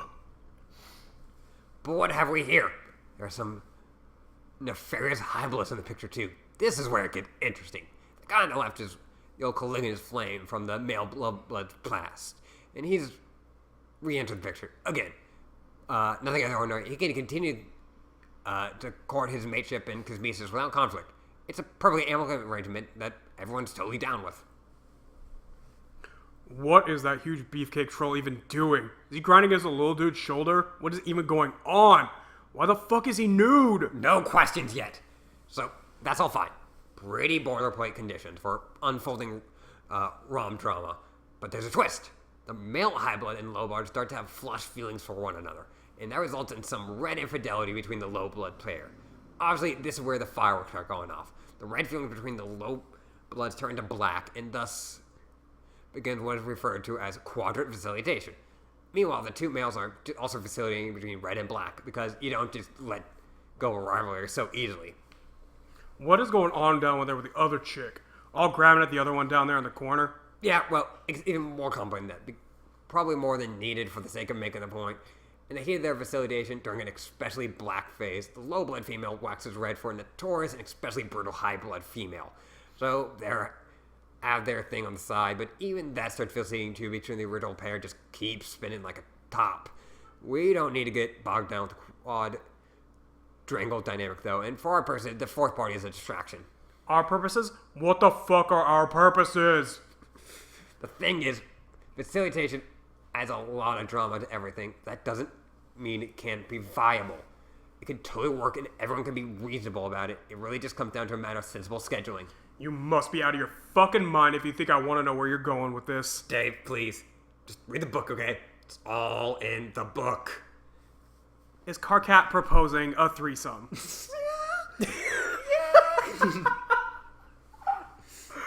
Oh my god, next. Rose takes the book and runs. Look at that look on her face, like she found a precious gem. Amazing. I'm not reading that shit. Can't even read your stupid troll language. Why would you think I can? I think you could reconsider. I can translate for you. I'll read the whole damn thing aloud if you want. Seriously, it could really expand your limited human think panel stuff. There's a lot in here that's applicable to our situation. There is nothing even slightly applicable about any of that bullshit to our situation. Don't be dense. Of course there is. President and I have been on the verge of celebrating like this for a long time. It's about time we killed the suspense and just acknowledged it. You and team seem bent on doing something in the flush quadrant, and like I said, I'm fine with that.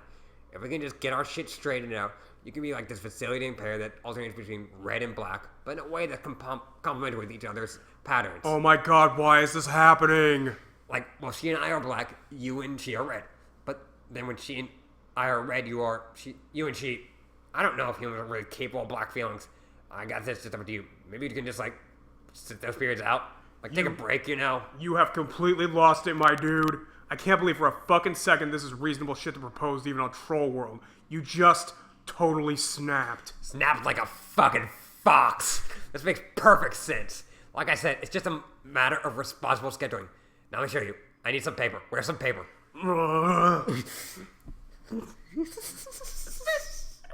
Next. Oh boy. Look, it's perfectly simple. Hang on while I draw the guidelines. Oh no, you are not making another shipping grid, dude. Not shipping grid. Just some rows and columns for a schedule. It's a grid. You're drawing a goddamn grid. I am not letting you draw a grid for this stupid shit. Come on, look here. These are the days of the week. We each have rows of these days that we can draw a heart or spade on any given day. That way we know it's up in advance and avoid unpleasant conflicts. Put the fucking pen down. Next. I love this scene. It's It's amazing. Hey, cut it out! Don't touch me! Do not draw a shipping grid. Do not do it. It's not shipping grid, you obtuse fuck! This is fucked up. Put it down. No! You are not drawing a grid to organize our goddamn dating lives. That is some straight up crackpot motherfucking noise I will not abide. Fuck you, let me draw! Stop drawing the shipping grid. It's not a shipping grid. This is not shipping your heinous tool. This is common sense. You will not draw anything that even remotely resembles a grid. Next. Do not draw an arrangement of squares or otherwise interlocking polygons. Let go! You will not draw a spreadsheet for the purpose of allocating time spent with a mutual girlfriend, you horse's ass. That is exactly the shit I do not want to see. Look, I just drew a square. Get ready to see a lot more of those. No, stop. Do not draw any additional squares. Do not draw any quadrilaterals, trapezoids, or rectangles, or fucking andrangles, and especially as fuck not any goddamn rhombuses. I do not want to see your lines making any right angles. Do you understand? In my mind, I'm picturing a beautiful lattice of lines and compartments interlocking with sublime precision at 90-degree angles. I imagine the modules were ridiculous in my elegant vessel, if you will, the grand synthesis of our shared shipping dreams. No, that is the perfect example of what you shouldn't be drawing. Yes. No. Fuck yes. Now look, that's square. Sort of. Kind of wobbly. I'll have to do. No, you fuck. Hey, wait. I think it's coming. Here comes my first ship. It's gonna end the square. Put the goddamn pen down, you piece of shit. Hell no. Yes. What's your problem? Oh, fuck. Next. They're just fucking fighting. This is so sick. Does she even know you're doing this? Doing what? Splitting up her time in a grid for your stupid rotating hate date plan. She'll know soon enough. What a presumptuous sack of shit. Put the pen down. No, I'm drawing. Step away from your ugly, dumb scribble grid. Get lost. You're messing up Rose's book. You smell bad. Don't talk to me about rank smells before the fucking big man is smelling bad. You dominate the paint with your stonk. My elusive brought things home that smell more appealing than you. In part fact, 100% of what he brought back has either a dead animal or literal feces. Oh yeah, check it out. You smell like if someone took a dump on a butt. How could she stand here with her sensitive nose? Have you ever watched that ridiculous outfit? They're magic fucking pajamas. They stay like permaclean or something. They're enchanted and comfy as fuck. And give me the pen. No, it's fucking mine now. I'm keeping it on principle. Next. And now they're drawing dicks. Yeah, they're drawing dicks. Carcat, whoa, man, what are you doing? Why are you drawing all these human dicks? How do you even know what they look like? Have you been watching? I'm not drawing those. You're making me draw them. Stop that. No way. This book is now like our fight-fueled Ouija board of cock. Ah, stop. Don't. Nope. Fuck. Okay, no. You drew that one. You drew that one. Don't pretend you didn't. Are you sure, man? That's a spooky thing about penis Ouija. You could never be sure who did the dicks. Was it me, or you, or maybe a ghost? Fuck, let go of me. Give me the pen. No. Yes. No. Yes. Fine, take it. No. What? We're still trying. Let go. Are you kidding? This is a fucking masterpiece. We have to see this through. I'm trying to let go of this stupid pen, but you won't let me. We are in the shit now. We are in the motherfucking entrenched in this bitch. You crazy fuck. We're running out of room. Rose, can you turn the page for us? Ah! Next. I'm so glad we got to this.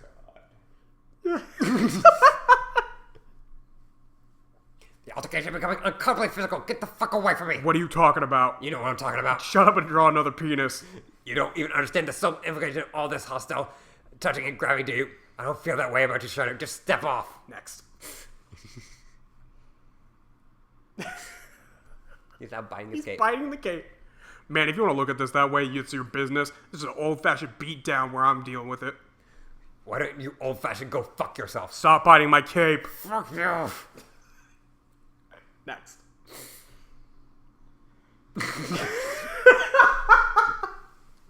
Kanaya found him. Kanai is wondering if she should step in between, if she should auspice. Arrgh! Shit. I spilled the coffee everywhere. Next. Did you say I spilled the coffee? No, they spilled the coffee Oh. everywhere. Yeah, way to go. I was like, do you think you're Dave? No! Okay. Carcat's trapped under Dave's cape. Yeah. Struggle. Rose and Kanaya are very concerned. They're just watching. Yeah. Next. Are you serious? Dude, unreal. You're like a cape magnet. He's like wrapped up in the cape. Next.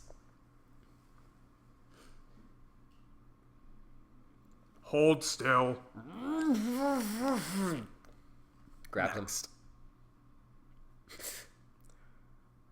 Whoop! Throws him over his back. Yep. Suplex. Right onto the table. Booyah! Next. In his hand.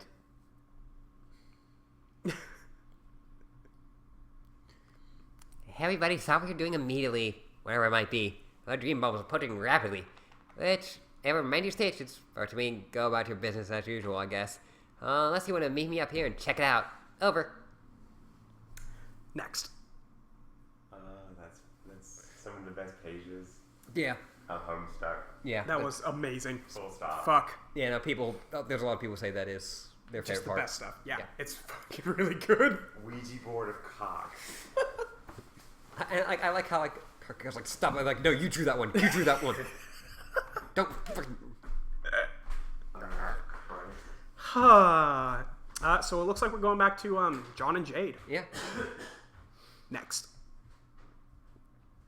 Oh my god. Ghostbusters 2 MMORPG. Log in our new account. Which I think this was one of the games that John had in his room Oh, okay. way back in Act 1. Well, he would be able to go get it because Jade has all the lands. Yeah. Just pop him in there. Hey, go get your stuff, buddy. Yeah. John, I really think we're scraping the bottom of the barrel here. No way! This game rules. I just never gave much playing time because I guess I already had better things to do. That's sort of my point. Where did you even get this? Years ago, I found it at the store as a bargain rack. It was only $1. Isn't that awesome? God. God. Next. Fuck. Knack. I don't understand anything. I don't really think this is my kind of game, but I'll play it with you today because it's technically your birthday. Yes! You won't be disappointed. How many people did you get to play this? I don't know. I only showed it to a few people, but I guess hundreds are playing it now. Nobody's very good at it, though. I keep trying to tell them, the salamanders and chess guys, not to cross the stream, but they keep crossing the streams. Just between you and me, I think a lot of them aren't very bright. Why can't you cross the streams? Jade, please. Something you can't do when you're a ghost hunt buster, because it spells big trouble. Everyone knows that. Meh. You ever watched Ghostbusters? No. Okay. Yeah. Can't cross We've gone over this one a few times. Yeah, we have. Yeah. Yeah, you can't cross streams. No. I know that. Yeah, I know you okay. cannot cross the Okay, streams. okay. Next. Damn it. They've made like a land party. Yep. You should hurry up and make a character already so we can get started.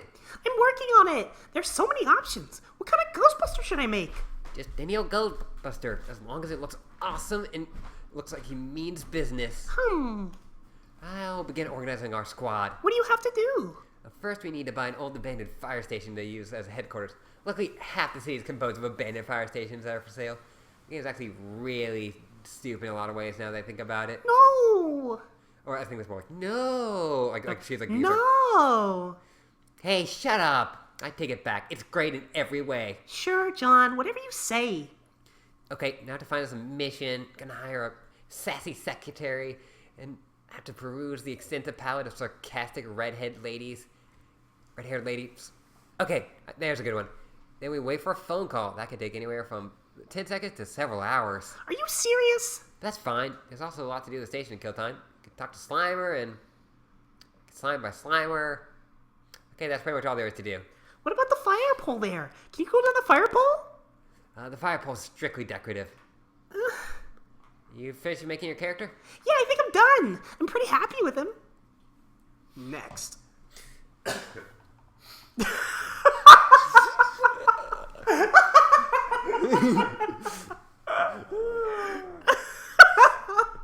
So good.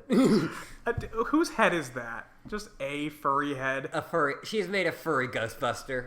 Christ. Fucking incredible. Christ. Jade, there's absolutely the shittiest Ghostbuster I've ever seen. No way. Yes. It is so yes way. He's adorable. What are you even talking about? Jade, I thought you were going to take this game seriously. It's not a serious Ghostbuster. No ghost could possibly fear that thing. I don't want ghosts to be afraid of him. I want to make friends with some ghosts if at all possible. It's not possible. Ghosts are known to be cruel and mischievous. They will not want to befriend your Foxman. They will only want to cover him in slime and then fly away. I really think you should consider redesigning him. Nope, I'm keeping him. Okay, well, you want to turn our squad into a fucking joke. Then that's your business. Shut up or I'll give him a pink jumpsuit. Seriously, those head swap options are for such noobs. I feel it's only fair to warn you. I think I'll manage to survive the embarrassment in front of a bunch of salamanders and crocodiles. Okay, fine. Get a pass, but only because you yourself are a furry. Thank you. What? Nothing. Is someone messaging you through the game? Who is it? Damn it, Jade. It's Dave Sprite. He's playing too. Oh, don't tell me of our strategies. He's the enemy. We have strategies? Okay, first, tell him we have strategies. Then don't tell him that. Oh, God, what is it now? Did you know Dave Sprite's a funny guy? Well, he's alright, I guess. I get most jokes a passing grade. Sometimes as high as a solid B+. I just told him you said that. Yeah, that's fine. He and I keep no secrets. Dave Sprite says to tell you, you're basically welcome for being born 14 years ago and 1 year ago, you ungrateful douche. Oh, I am taking credit for my existence and so old by now. Hey, Jade, why do you still call him Dave Sprite? 'Cause he's Dave Sprite? I just call him Dave. Isn't that easier? I mean, he is Dave after all, right? Well, yeah, but he's kind of different from Dave. Not all that different. Dude's just a magical orange Dave with wings, and also says "ca" sometimes. I know, but there are other differences. Next. This is so cute. Yeah. Like what? It's hard to explain. Just some slight differences in personality, I guess. He still raps sometimes. Yeah, so? I just thought I'd mention that. Okay, I will admit, I can't really tell if his rapping style's changed. Trust me, it hasn't. I don't know if I have the differences or because he's a sprite or because he lived in a different while in a different timeline. Well, weren't you a sprite before? How different did you feel then? I wasn't a sprite. My dead dream self was a sprite. And then I kind of merged with her when I became a god tier. Oh, right. So, half of you was a sprite. I guess? It's more like... It's more like I'm still the me I always was, but inherited some of her memories. But they're pretty vague. Do you remember what it was like being Jade Sprite? I remember being dead for a long time and making friends. Mostly trolls. Oh, really? Which ones? None that we know of now. That I can remember, at least. They feel like such distant memories, like they're barely real. Huh. I have to admit I'm a little disappointed in the dream bubble thing. By the way, by the way you're describing it, I thought we were dreaming about them on our trip more often. Yeah, me too. Maybe it's something about this place we're traveling through. I don't know. I don't know. When was the last time you visited one in your sleep? Man, that was weeks ago, I think. Yeah. And then when I do dream about them, it's just kind of weird. You know, I'm alone in my own memory, talking to figments of my imagination, or I dream about someone we know, like a troll we've talked to, and I get excited. It turns out they don't know who I am. It's like a version of them that died before they even knew us. Just kind of awkward. Yeah. And I still haven't seen Dave or Rosa at all. That's a good thing, though. In theory. Yeah, they haven't seen, like the Dave and Rose are all checking out other dream bubbles and we're meeting other trolls and Yeah, and all the other Doom timelines and all that stuff. yeah, but John's got nothing that he hasn't seen anyone except for Yeah, a few dead trolls. and Jade and Dave's right. Yeah. Next. Yiff. Have you? No. Yeah, I'm starting it's not going to happen. I wonder if we're just not sleeping at the same times. I don't think that's it. For one thing, considering where we are, I don't think there's such a thing as the same time for us. That's true. Maybe you think the afterlife is just fucking with us, Jade? Maybe, but it's probably more like the way it used to be with the clouds in Skya. They didn't always show you things, but when they did, they were selective about what they would let you see. Like, they would make sure you saw whatever you needed to see to make sure things would go the right way. I always thought I knew so much, but in retrospect, they only give me a tiny glimpse of the big picture. That's so infuriating. I guess. I never felt that way when all I was doing was looking up at some clouds. I was happy to see whatever was there. But I guess it's different in a situation like this. When you miss your friends, you kind of wish the dream bubbles would play along. Yeah. Oh well. Guess it's only two more years. It's a long time, John. Yeah. Next. Just Ecto ones flying around and a bunch of Slimers and Ghostbusters. Great. What do you think they'll all be like by then? Do you think Karkat will have driven them all insane? Probably. Maybe they'll all be better friends with each other than they are with us. Well, look at it this way. By the end of our trip, will you be better friends with a bunch of salamanders than you are with Rose and Dave? I don't know. They're pretty charming salamanders on this ship. That is true. But you know what? But you know what I mean. Things have a way of changing. Like, have you thought at all about what's going to be like when you see Dave again? I mean, after the way things are with you and Dave Sprite? What do you mean by the way things are going? Jade, please. What? You're not fooling anyone with your coy shenanigans. What has he been telling you? Nothing. Do you really think you'd talk about any of that stuff with me? They're just some obvious conclusions a guy's gonna make with stuff. Well, I guess I don't know what's going on with that. I really don't. Alright, fair enough. What do you think he would think about that? Huh. The other Dave? I mean, hypothetically? Aha, so you have thought about it. I'm only wondering because you brought it up. Yes, I did. Then what do you think? I have no idea. He'd probably never find out one way or the other, regardless. Maybe. Well, what about you, John? What about me, even? Fucking macking on Dave Sprite. Maybe. Next.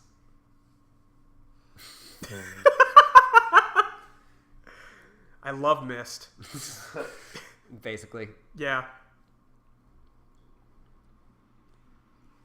Remember how you told me how Karkat kept sort of trying to set you up with Rose? Yeah? You told me this on more than one occasion, if I recall. Well, what's your point? Well, I've kind of wondered myself if you kept bringing that up because on some level you wanted that to be true. I mean, Jade, listen. At this point, I cannot give less of a rat's ass about romancy stuff. I'd rather just play some games and chill out for several years to this magical flying boat. Is that too much to ask? Not at all. That's perfectly fine. Which, I catch up with our buddies, I'm sure I'll give Rose a nice, friendly hug. Aww. Otherwise, I will offer Dave a tender bro embrace and shove Karkat down a flight of friendship stairs.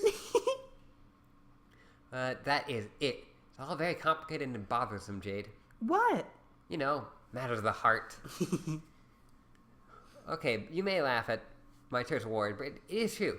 It's really befuddled and distracting when you're on a major quest to make a universe out of frogs. Who even needs it?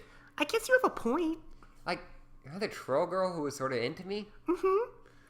Well, okay. That seemed like a pretty big deal at the time. Seemed really like she really liked me. Also, she was probably insane. Like, I mean, in a trollish, murderous kind of way. Yikes. But crazy to my understanding, I didn't really know what to think. I guess I thought it was cool at the time. I was honestly kind of flummoxed about it. But the point is, when all said and done, that was just some stuff that happened over one day, which was a whole year ago already. I barely even remember what we talked about. By the time we meet up, she probably wouldn't give a shit about me at all. Which, let's face it, is probably for the best.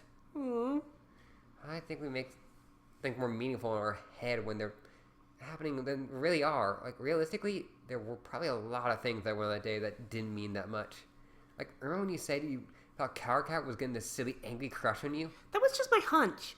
Yeah, I mean, do you really think that after 3 years he's still gonna have some sort of rage hots for you? I sincerely doubt it. At least, I hope not. I don't think even he's that crazy. Anyway, my point is, who even cares about all that? Romance and dating are dumb and boring. We're legendary heroes, we have bigger fish to fry. Like the smug fattest over there on the horizon. Ishio looks pleased with himself. Just look at him. He thinks he's the undisputed king of that mountain or something. That is so outrageous. Follow me so we can seize the high ground and get to this hideous ocean-dwelling marshmallow man and steal all of his treasure. After you. Yeah. Jeez, John. John's just a romantic and asexual. Maybe. Or he's just trying to downplay everything because that was a very long day. That was a very long day. Yeah. That is also very true. Yeah, he went through a lot in 24 hours. Yeah. Next.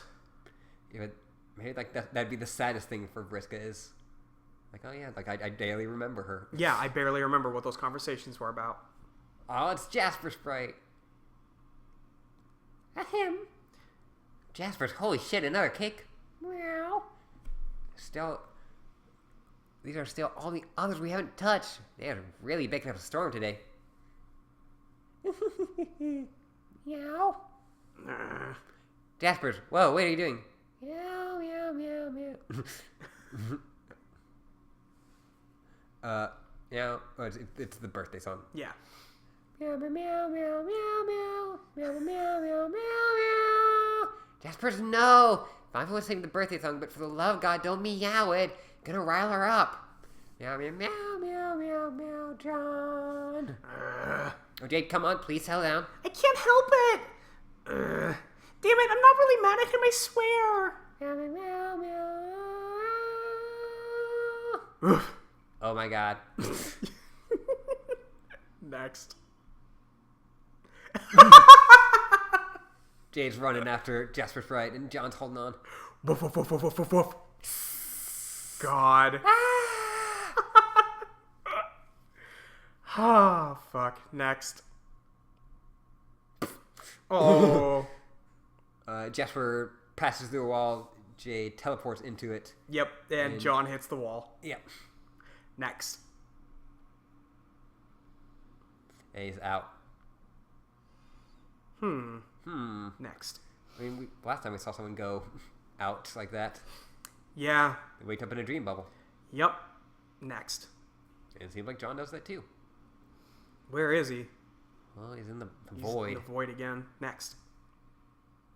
Well, he's looking around though. Somebody behind him. Yeah. Next. Pink shoe. Yeah. Durst. It's getting faster. It's getting closer. Next. He's got a foot in his face. It's the same panels of when Karkat got hit by the Oh, the pail. The pail. Yeah. Next. Yeah. Next. We're gonna skip through all this real quick. Yeah. Yeah. It's Roxy. It's Roxy. Great. Well, what's Next. what's John got there? What's John? What you got? Huh? Okay. John's thinking of himself. We're gonna zoom in. Hang on. Nope, we're not. Oh, but it's Oh. that fairy ancestor. Oh, there we go. Fuck. Oh, Mina. Mina. Hey, you. God tier boy. What are you doing there, blue boy? Hey, I'm talking to you. Next. Man, I just fucking forgot that they just like, hey, name. Yeah, here we go. Just like pointing at myself. Or do we, John? Well, You can take Mina. Okay. Or what do you want? Well, I mean, it's up to you because I was doing John before, but you don't know Mina that well. I don't. Or you could tell me about Mina and I can try to suss it out. Mina is sassy. She's kind of punk, but she's also just like, Mina's all about money, if that makes... Okay. Let's see if I can do something here. Yes, you, the dork in the pajamas. Okay, the other dork in the pajamas. Be all a pajama party up in here today. Hi, what troll are you? Which troll am I? I'm the best troll, dummy. Now get away from her, she's mine. I've been hunting her for a while now. No. I've been hunting her for a whale now. For a whale? What does that mean? It's a fish pun. Saying fish puns is obviously kind of this thing I do, stupid. Get with the program. Alright. I thought it sounded kind of fishy. Ooh, that's a good one. Not. Now beat it. You must be the sea turtle. I heard about you. But you're pretty sure we never talked. Any chance seen Vriska around? Karkat? Who the fuck are they? Yeah, John doesn't know that this ain't... This is not the same set of trolls. Yeah. Nope. Well, how would he? How He would only he? got introduced to like 3 of them. Yeah. Next. 3 might be right. Yeah. I think he only knew Terezi, Vriska, Karkat, right? Yeah. Next. Oh, no, he knew He Kanaya. knew Kanaya. Yeah. She's like waving her. Your troll friends? Weren't no friends of mine if I never heard of them. Do you see this golden pointy deal over here? Yes. I was going to use it to poke some holes in that girl there and see what happens. So clam scray. Oh no, why would you do that? For the halibut. What? Halibut.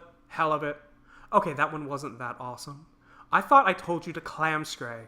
I'm not sure what clam scray means either. You mean go away?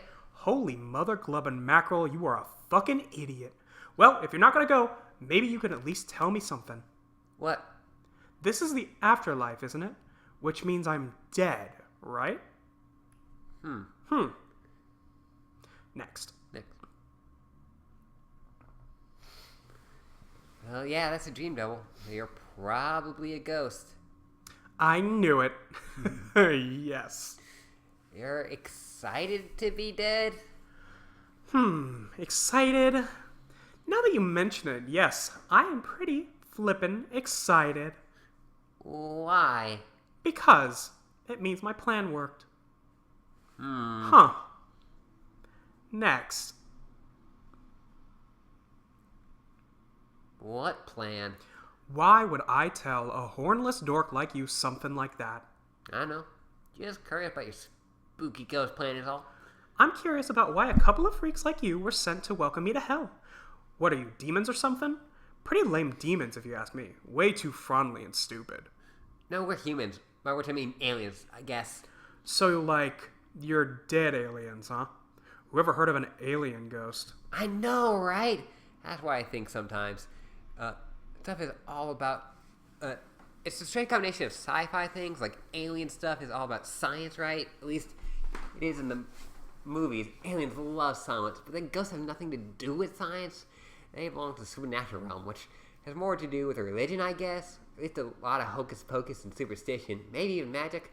Science rarely enters the equation unless it's something awesome like Ghostbusters, which makes ghosts and stuff all about science. Even though the ghost science is obviously a bunch of total nonsense. I guess Contact misses the aliens and ghosts because Jodie Foster saw her ghost out in outer space, but then that's probably just a science projection from an alien to make her feel less sad about her dead dad and not a real ghost or anything. I guess the lesson is that science and aliens teach us that ghosts and religions are fake. Although it turns out ghosts and aliens are actually real, so maybe science and religion had been lying to us all along. Nerd. Yeah, sorry.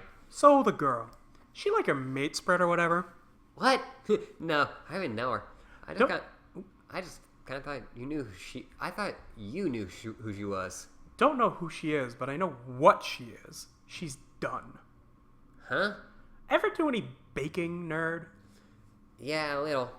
Then you know exactly what you do with something that's done. You stick a fork in it. Oh. Oh. We're just gonna commit some murder. Next. Pitch. See? She hurls her, She throws her trident. her trident. Oh, John. Oh, this is a good way to get dead for realsies. Also, he's sleeping. That's true. Roxy is... That is her real dream body, though. Yeah. No! Better think fast, suckerfish. Snoozing mystery girl, look out! Also, like how like Roxy's just like a rag doll. Yeah. Well, she's just floating along. You're just like... Next. Well, he's awake. Yep. Whoa, is that John? Yeah, I think it is. What the hell is going on? Oh shit. John, watch out! Well, fuck. Look like he's still an idiot. They did just say they were going through a dream bubble. They just found him. Next. Oh, buddy. John got John wakes up. ectoplasm and cake mix and... Just all kinds of shit all over his face. Yeah. Next. What There's kinds the of- meteor. A meteor. Yeah, that's the meteor. Next. But it's not... Oh, this is over Terezi's place. Oh, Yeah. Dream Bubble. Dream bubble.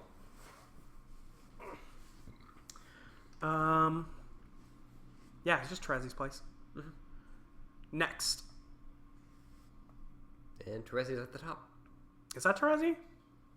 With red shoes. Next. Also, because I know what's Well, that's happening. Terezi at the bottom. Terezi at both. Next. No, she's at the top of the meteor. Oh, okay. Yeah, and it's like going into like her hive. Yeah. Next. She's crying. Why is she crying?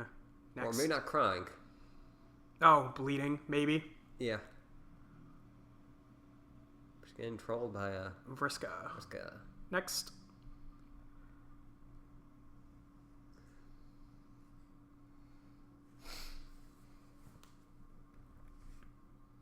You gonna read the thing? Oh yeah.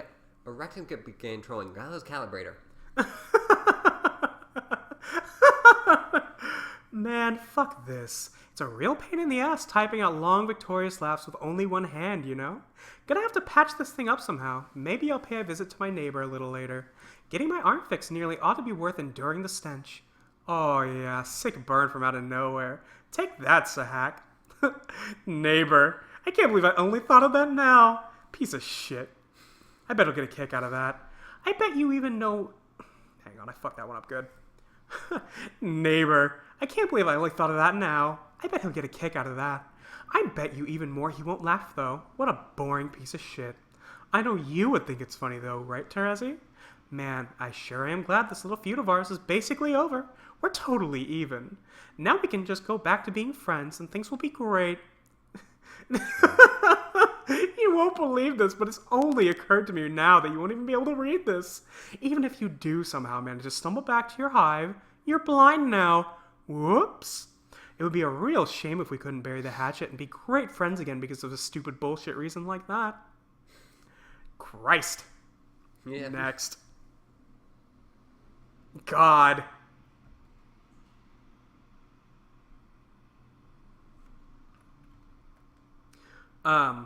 This is when she's still blown the fuck up right now. Yeah.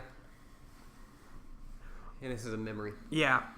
Oh, I know. Maybe I'll mind jack some random chump and send him to your hive so he can read my message to you out loud. What a perfect solution. He can be your assisted living slave. I would have had the perfect candidate all lined up, but he recently lost the use of his legs, unfortunately. Oh well, I'll just roll with the punches like I always do and find someone else. Just say the word and I'll make him do whatever you want. Read my awesome notes to you, hang some more plush dragons from your tree, pre-chew your food. Well, maybe not pre-chew it, since I didn't exactly knock your teeth out, did I?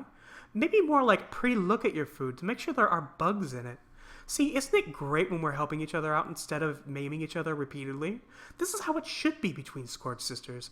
All the maimings and backstabbing should be saved for the friends and foes who get in our way, don't you think? Hey, what do you want to do for our next campaign, by the way? We can take the next one easy. I'll try to think of something better suited to your new disability. I mean, I've already pretty much nixed everything involving stairs because of Tavros. Ain't no one can say that I'm not willing to meet people halfway. I'm losing a lot of blood here. Good thing I seem to have a ton of the stuff. We high bloods are made of some pretty tough shit. What a fucking mess, though. Not really looking forward to cleaning this up. I've got to say, your prank was pretty good. Still not sure how you pulled it off. Pretty inconvenient, though. It's too bad you're not going to get to read this for a while, if ever. We could be bonding over the great pranks we just pulled on each other. Oh well, guess I'll take off, before I drop dead from some kind of loser and you never get to hear from me again. See you around, sis. Wow. I can't believe I almost forgot what a completely crazy bitch you were. Hey now, what kind of attitude is that to bring into this memory? Oh, yeah. Sorry. Easy. No need to waste good remorse on such a trivial exchange. I'm only reminding you that if you bring too much baggage into the past in this memory, it is doubtful to experience will be another therapeutic or cathartic. What? You were the one who invoked this memory after all. Isn't this why you're here?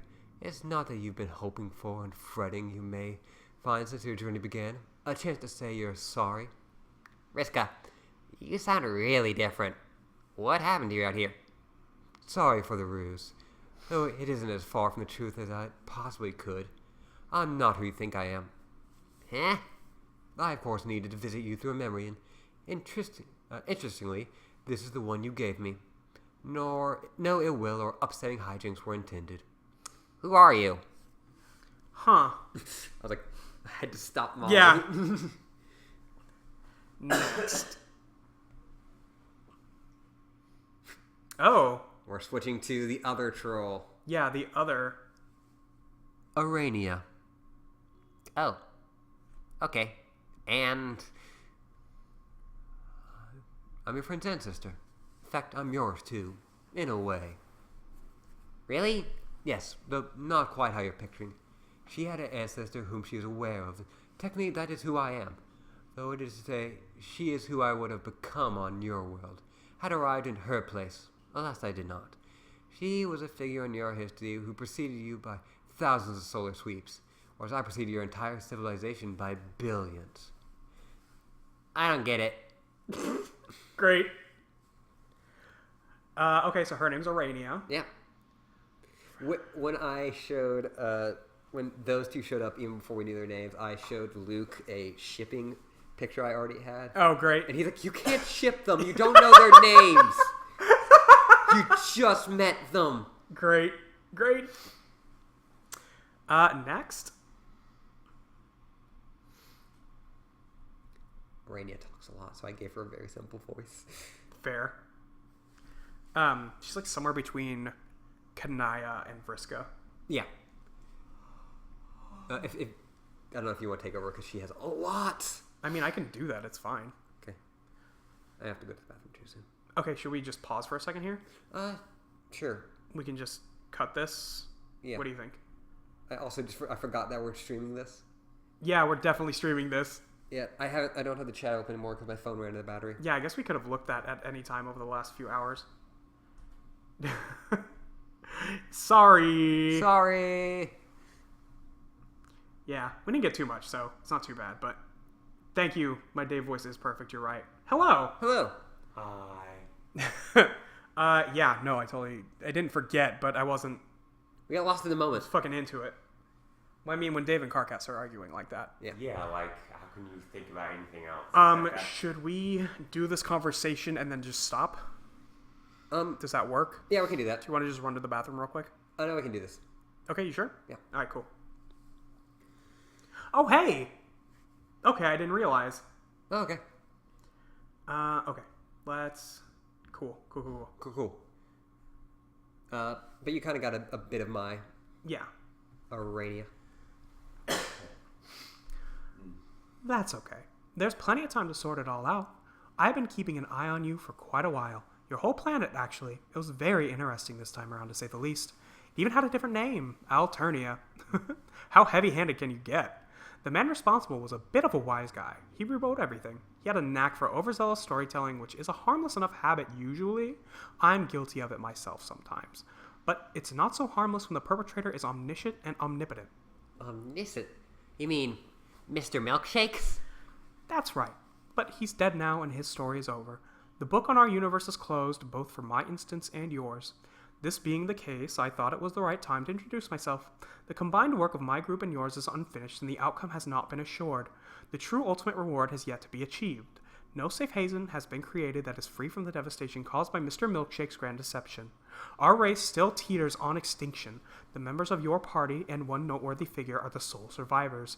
We must work together to create a haven and restore our race so that the sacrifice we all made will not be in vain. But in order to repair the unthinkable damage that has been done, we need to allow ourselves a chance to heal first. Old wounds, old regrets. They will serve no purpose on the rest of your journey. Regrets? Are you talking about me and Vriska? Sure, you have to start somewhere. Do you know where she is? Not at the moment, but the more time you spend here, the more likely it is you will find whoever you're looking for. On the other hand, if it is the unknowable will...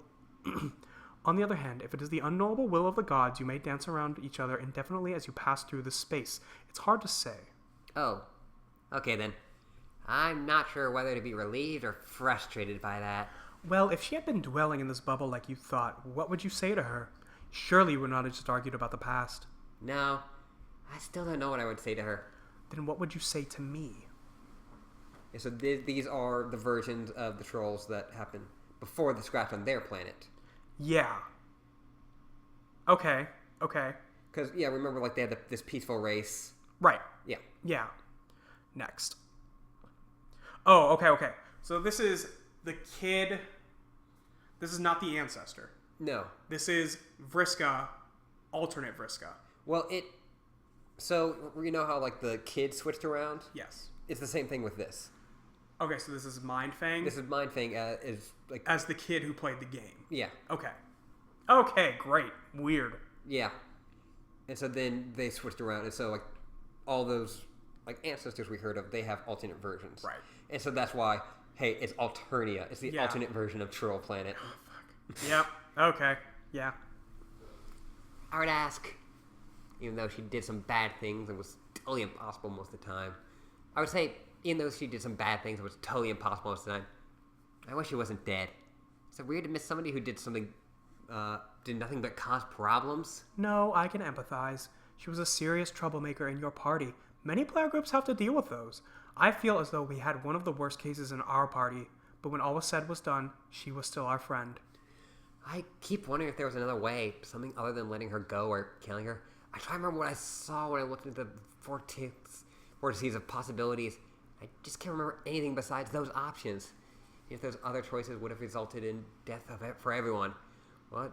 Was that really all I was capable of? Either losing the nerve to go through it or stabbing her in the back and nothing else? At that moment, perhaps. You know very well the channels of possibility at that exact juncture resulted from her decision paths as well as yours. But even so, when it comes to your key decisions, the possibilities are probably fewer and more discrete than you have presumed. Otherwise, you would not have seen results consolidated into those vortices, would you? Possibility would resemble an enormous hazy field of infinitely subtle variations and micro-choices. Imagine if at that moment you were truly capable of anything, no matter how outlandish, absurd, or patently fruitless. How would this vast amount of information present itself to you through your senses? What difference would it make in your final decision if all other tributaries of whim spilled into the same decaying future? And what would make of your agency as a hero meant to learn and grow? Look at it this way.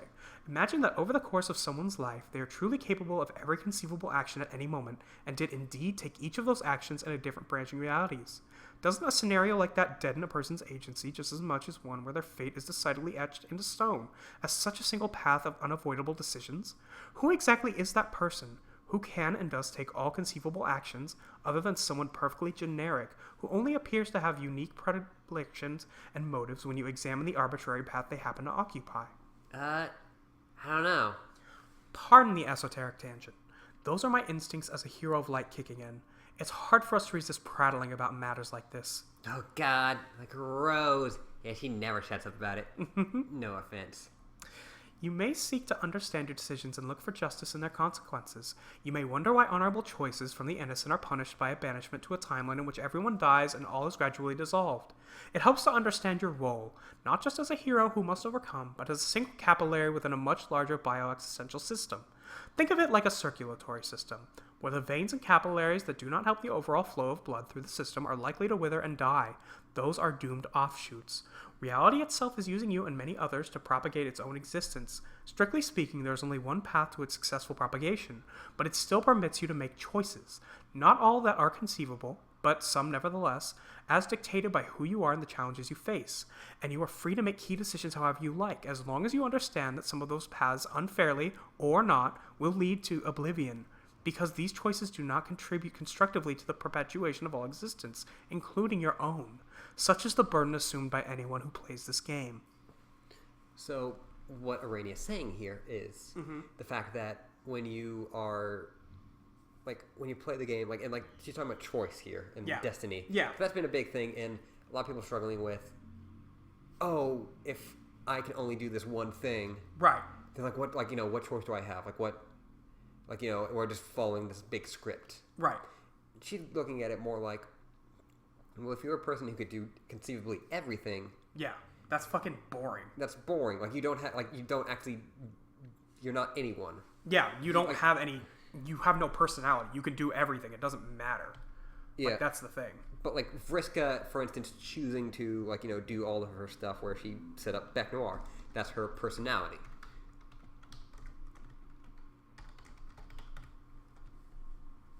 Yeah. You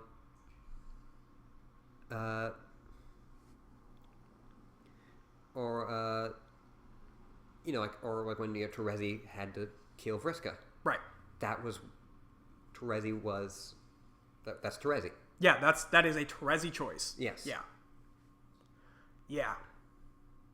Next. And now they're, like, on a tree branch. Yeah, they're out on the tree now. Yeah, I guess I understood some of that. never quite put it all together that way. I don't think it's a great seer of mind. Well, you aren't finished being one, are you? I don't think of myself that way anymore. I used to feel like some pretty hot shit. Directing battle traffic into the king and all flipping coins and people's faces and stuff. Seems silly now. I don't think I ever knew what I was doing. When I confronted her and it was time to make up my mind, I thought I had all figured out. Like this was something I had to do, but not to save everyone, but to some stupid rite of passage or something. And it came time to do it, and it was all happening so fast. I forced my own hand. I could either let anyone die in one reality or kill a friend in another. And I tell myself those were the only two vortices I saw. But then I was the one who made that series of decisions when it led up to that choice and completely painted the options into the corner. Anyway, I just wish I could tell her that. Which one would you tell it to? Huh? The one who fought with Noir or the one who didn't? That's interesting. Yeah. Next.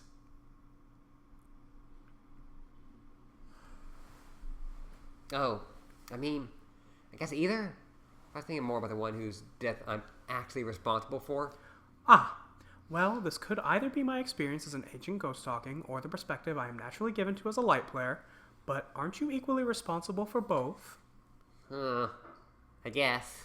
I can see why you would feel more responsibility for one than the other. My perspective is informed by my class and my aspect.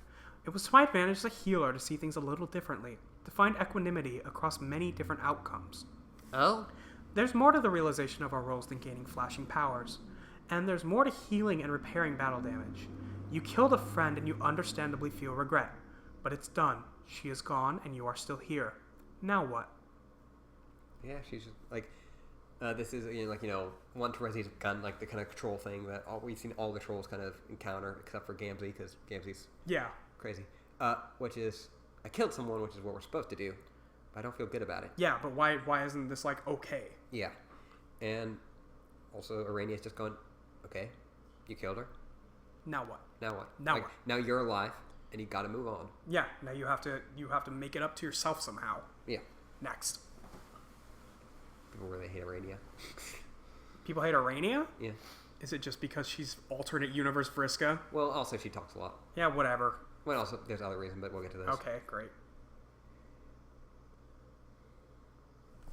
You could look for absolution through rationalization. Everyone would have died if you didn't take action, so why trouble yourself with guilty emotion?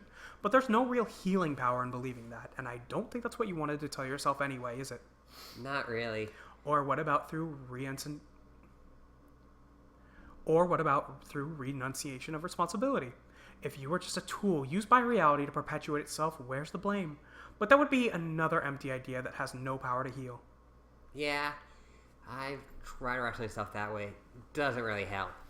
You've been led to believe that such acts of violence are natural for your kind, and that if you're upset by the consequences, something is wrong with you. But it isn't as natural as you might think. That conditioning is part of Milkshake's long con. Violence was respected and celebrated on your world, but remorse was rarely felt and pain could never heal, due to such empty justifications. We died out a wounded race, and you are all that's left. The process of healing first involves sifting through what it isn't, which happens to be almost everything that your troubled mind has to offer. What do I do? What's the answer? There isn't one. Hmm. Next.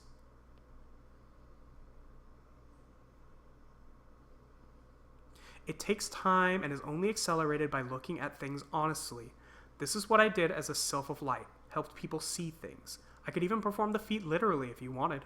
Whoa, what? It's up to you, of course. Ooh, Next. she's asking Terezi. Yeah, you want to watch something? No, she's asking to help her see. Oh, yeah. Fuck. Literally. Literally. Yeah, apparently she went God tier. Yeah. Thanks for asking, but I'd rather just stay this way. Learning to sense things the way I did was the only connection I ever had with my Lucis before she died. It reminds me of her. That probably sounds dumb, though. Not at all. That's a very good reason. I thought the polite thing to do was at least offer. Okay. Yeah, sure. Next.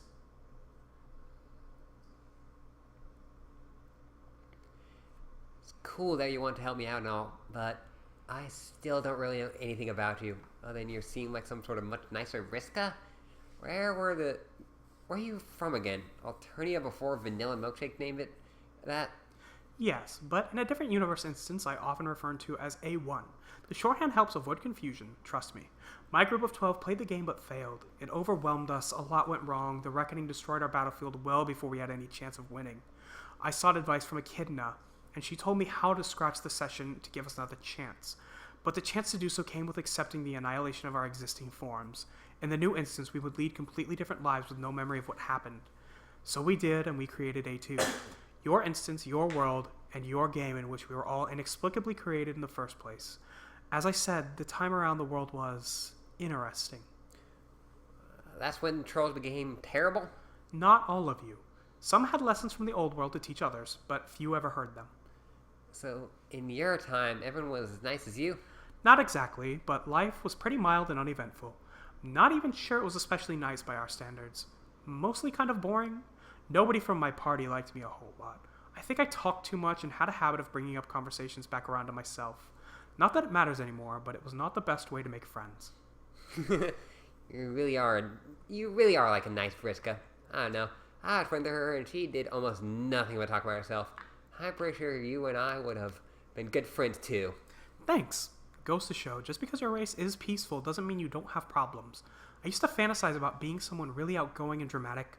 Someone who had the confidence to do whatever she wanted, like go on the most outrageous adventures without caring what anyone thought about her. Like someone from a book, you know? Yes, I used to think about that a lot too. Turned out I actually got what I wanted after the reset. Unfortunately, it came with all our people's enslavement and near extinction. Not that I really got to live as her exactly, but at least I got a chance to follow her life. It was a very long life. Being here for ages has its benefits. So maybe you saw like a dead mind finger at some point? Yeah, maybe. Next. Yeah, but the tree's going all the way up to the moon. Yeah. The second moon of Alternia, which I don't know if we've been on yet.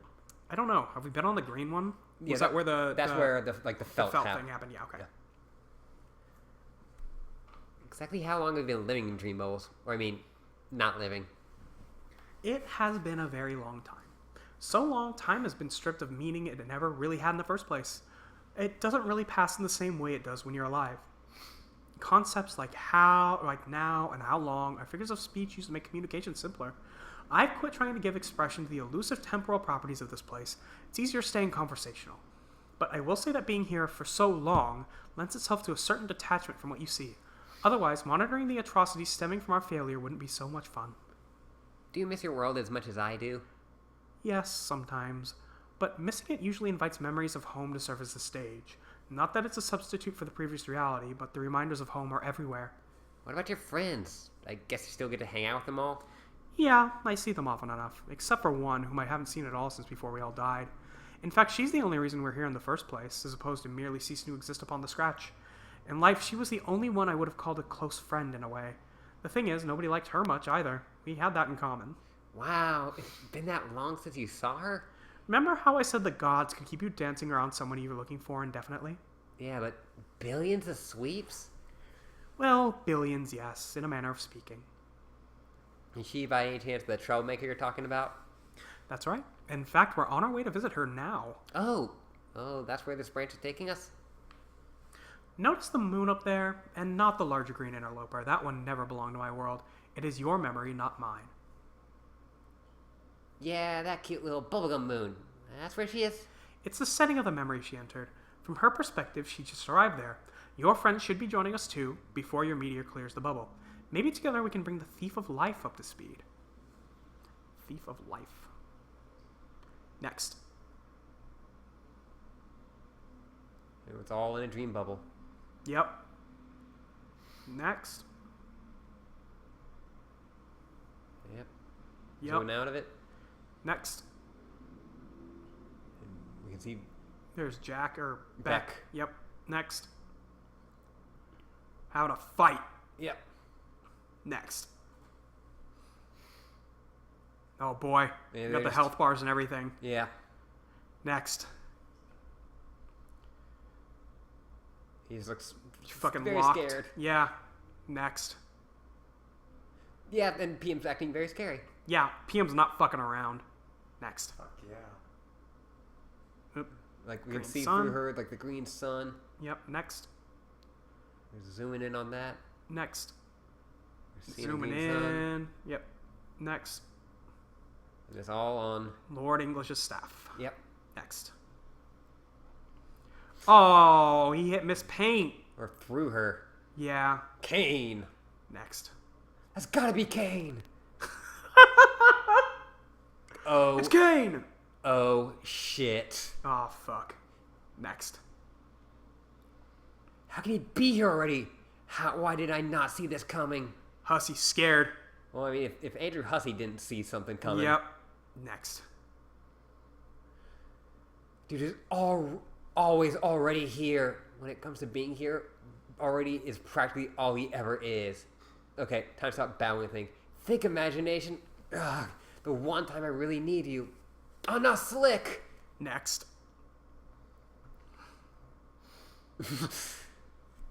Yep. Like Slick is getting out of the bed, but like Hussey's like bursting through. Yep. Slick, he's coming here to finish you off. You gotta hide you somewhere. Now that Rufio's gone, you're my only friend. Oh, you're good company too, human animal butler that may or may not be Arthur. I don't mean anything by it. What's that, Slick?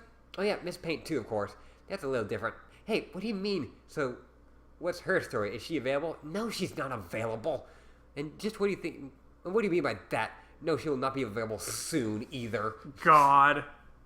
Next. God. Hey, get back in bed. I'm trying to save your ass here. Go ahead. Sally one. Like your stupid curmudgeonly shinks aren't so totally played out already. Shh. Oh my god, the footsteps. The horrible peg leg on my hardwood floors. He's coming. Next. We actually are reaching a good ending point. Yeah, I Better figure than- this is the end of the intermission soon. There's no time to lose. Gotta get you out of here. Next. I got linked to this page way before I read Homestuck, even for the first time. The one before this? Yeah. This? Yeah. Great. I didn't understand anything that was fucking happening. Yeah, no, you wouldn't. Huh! Fucking threw him off the cliff. Yeah. Like off Next. a balcony. There he goes. Oh, Spade. You've been through so much. He's gone through a lot today. Next. Well, like through this year. Yeah. He. Lands in a moat. Next. Now if we can just grab Miss Paint and sneak out the back door over towards two. Are you kidding me? He's already here again? Talk about a one-trick pony. Fine. Next. We settle this now. Oh, he fucking pulls Scratch's gun. I love that. That's a good shot. That's a good shot. Next. Like it like zoom it like It focuses from him to the gun. yeah. Was that English? Look nervous. To be warned, expect me to know about your soul only vulnerability. You've underestimated my omniscience almost as badly as I overestimate it. It's a matter of daily routine. Your reign tale comes to an end here.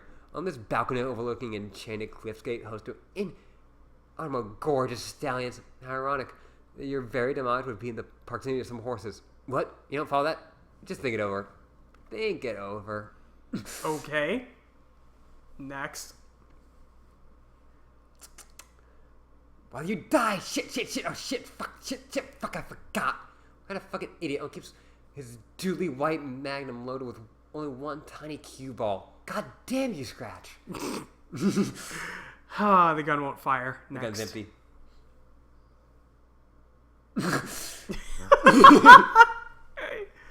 Bonk. Bonk. He threw the gun at Threw him, the gun. and it just falls. Next. He turns his cane into... Oh, assault rifle. Yeah. Next. He's got like a laser like sight on it. Next. The laser sight is the green sun also. Yeah. Yeah. Oh, that looks super doodly. I think there was a reference to doodly firearms in a sweeper on Hell Jeff around Oh, here. okay. Way doodlier than the ones I just threw at you, which I'm probably screwed. There's one thing you probably weren't counting on. That's the fact and that thing is magic being real. God, I hope magic's real. Oh boy, you better hope so. Next. Please let magic be real. Please let magic be real. Please let magic be real. I believe that magic is real right now. I believe so hard in its reality that it was slightly less fake because between our very eyes. I believe its fakeness was just a lie coughed up by some dark magician, spurious asshole. I believe in fairies. I believe dragons aren't bullshit. I believe heartily in the giggles of all the tropes in heaven and all the metric tons of special stardust that consume with every day to fuel their laughter. I believe with the conviction of 1,000,000 frothing zealots and the combined pranks of 1,000,000,000 leprechauns strong, and in the tiny erection that you get from playing them. But mostly of all, I believe in you, Rufio. I believe in you. God. Next. Ah, fuck, who am I kidding? Magic is fake as shit. Next. I failed you, Rufio. Oh, fucking unloaded on him. Barka, barka, barka, barka. Next. I failed you. Oof. Adrius is just getting shot to fuck. Shut the fuck up. Next. Jesus. Yeah, he got shot the fuck up. Or he's riddled. And he just falls down. Yep. Next. Dead. Fresco looks all. God. Oh, that's such a good panel. Next. So Andrew Hussey's dead. Yeah. He fades out. Oh, and we have a flash? I think sound if this page? is what I think it is, we should probably end here, but maybe just click Okay. next just to see what it is. I will close this if... Oh, wait. Let's... I'm giving you one. I don't know which it is. It's fine. Yeah, we're getting like a desert. Oh, and who's that? It's Vriska. It's Friska, and she's surrounded by horses. Next. Okay. Yeah, we get like a full thing. It's like the next is like appearing. Yeah. She's walking along still. Hearing horse sounds. Beautiful. So many horses. Yeah. This is goofy as fuck. Reska doesn't really know what to think of this. Nope. Next. She's walking more. I mean, like all those horses like have no names. Nope. Yeah, she's just walking. Just traveling along. The middle of the fucking desert. Yeah. And this was a Tavros' land. Oh, but she'd come across someone. It's Hussey. Oh boy. He's under 2 lizard statues. Yeah. Next. We're zooming in on it. Will Next. you Next. marry me? Next.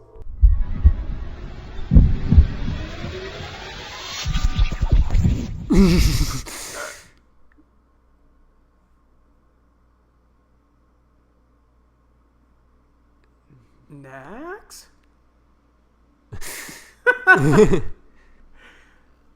End of Act 6, Intermission 2. Yep. But yeah. So Andrew Hussey's dead. Andrew Hussey's dead. The narrator's gone. Yep. And he wants to marry Vriska. Yep. She doesn't seem to like that. No, she's not into it. Yeah. Yep, that was good. Yeah. Yeah, and Act 6, Act 2 is still going on. Yeah, sorry, we didn't get through there real quick. I mean, we got through We got through a whole lot. the whole act in intermission, the rest of it. Yeah. No, but, yeah, no, I think Act 6 Intermission 2, pretty good. That was pretty good. We got Penis Ouija, we got... Yep, Penis Ouija.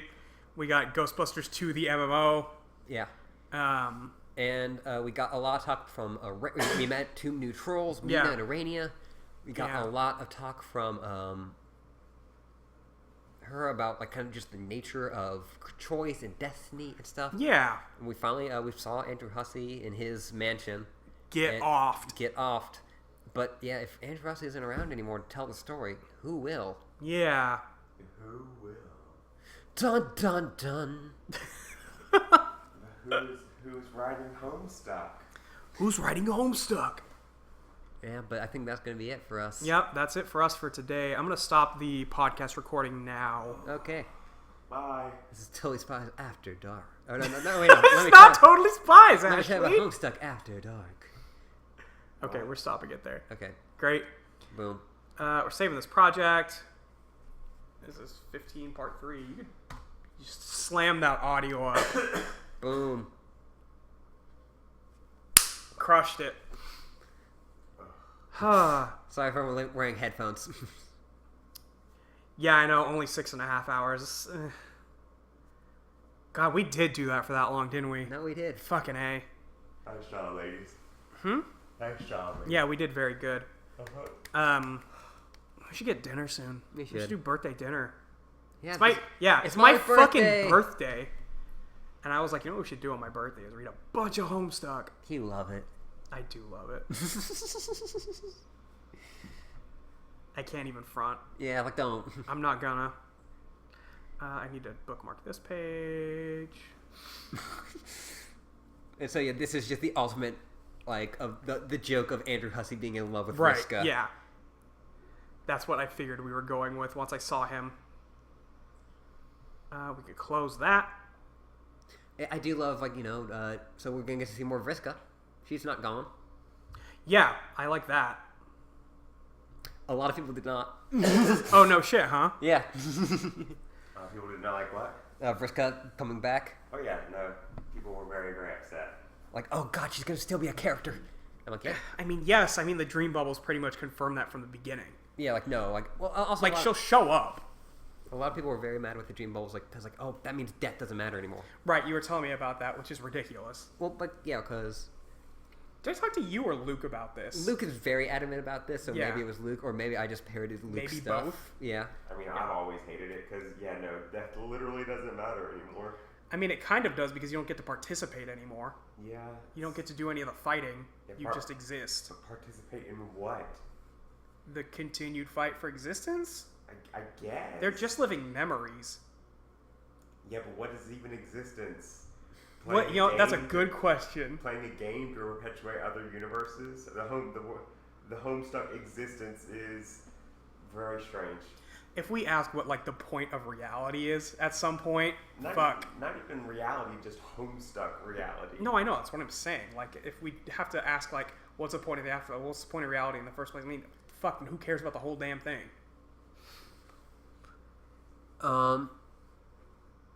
We can open this up. Yeah, also, Go use the bathroom. okay. What are you doing?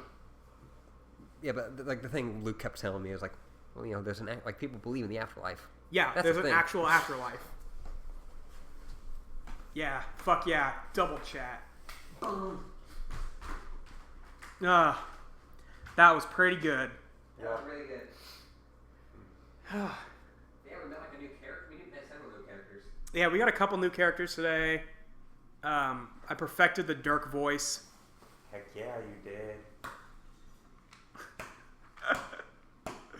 Oh, this is great. It's just going to repeat infinitely. It's great. I love it. Hi, everyone. That's Pris. I'm sick. Pris is very sick. Chris is very sick. Yeah. Chris is not going out to get dinner. No, that's fair. Chris feels like shit. Please bring her home something. We'll find something for you. Thank you. Yeah. Yeah, we're gonna... I'll wait for Ashley to get back, but then we'll close up the stream. And we'll call it a day. Okies. Yeah. Joel says get better soon. I hope so. Thank you. She's been sick for days. Yuppers. I got her sick, and I was never that bad.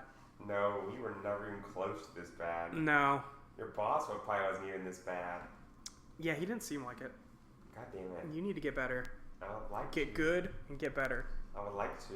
I apparently just have a weak fucking immune system. Yeah. Apparently my immune system is just a fucking pansy. It's just garbage. It's just garbage. It's just garbage. Just garbage. Hi. Hi. Don't throw a water bottle at me. I'm not gonna throw it at you. You look like you were about to. No, I was pooping from like a long ways away. Oh. Great job. Boop. Boop.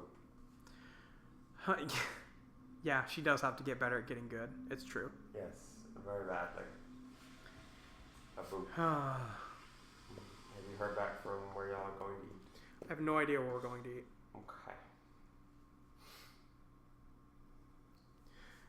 Okay. Yeah, we'll be doing stuff with this streaming eventually. I know Mike is planning on doing some like Jackbox stuff with it, Fuck yeah. which should be a good time. I think Jules wanted to do some Civ 6 on here, which would be amazing, which would be a really fun time. We gotta do Civ 6. I have it now. I want to play Civ 6. So we can do all that kind of stuff. We're definitely gonna do Hyphen on here. Oh yes, and when Hive Swap comes out, we'll be Hive Swap, definitely be playing Hive Swap on here once we find the time. God. Yeah, we have to finish this before what, January? I doubt that's. I don't even know if it's possible. like at worst, like you'll play High Swap and I'll commentate on it. Yeah, and you and Luke will just be sitting there laughing at me. Yep. Yep. Yeah, I need to play High Swap too, although I've never finished Homestuck, so Maybe I'm gonna know more about Homestuck than you. maybe I'll just watch you record and then I'll know everything. Yeah, then you'll know everything about Homestuck. Man, fucked up. Yeah, so yeah, we'll definitely do stuff like that in the future. Yeah, and it would be an interesting thing because since we last recorded, like more Homestuck stuff has come out. I know, right? Yeah, since the last time we recorded a week ago, more Homestuck has actually popped out. So, yep. It's been interesting to see people's reaction to that. It's been interesting being a part of that because I was never part of an update. Right. Because even by the time X7 came out, I was like still recording, so I couldn't like be part of it. Right. I just got to see Luke go, I hate this, and then a week later go, no, I love this. Yeah. Yeah. I'm excited to get to it one day. One day. One day. Okay, guys, we're going to stop up here, figure out what our plans are for dinner, and we will do something like this again one day. Bye. Yeah. One day. One day.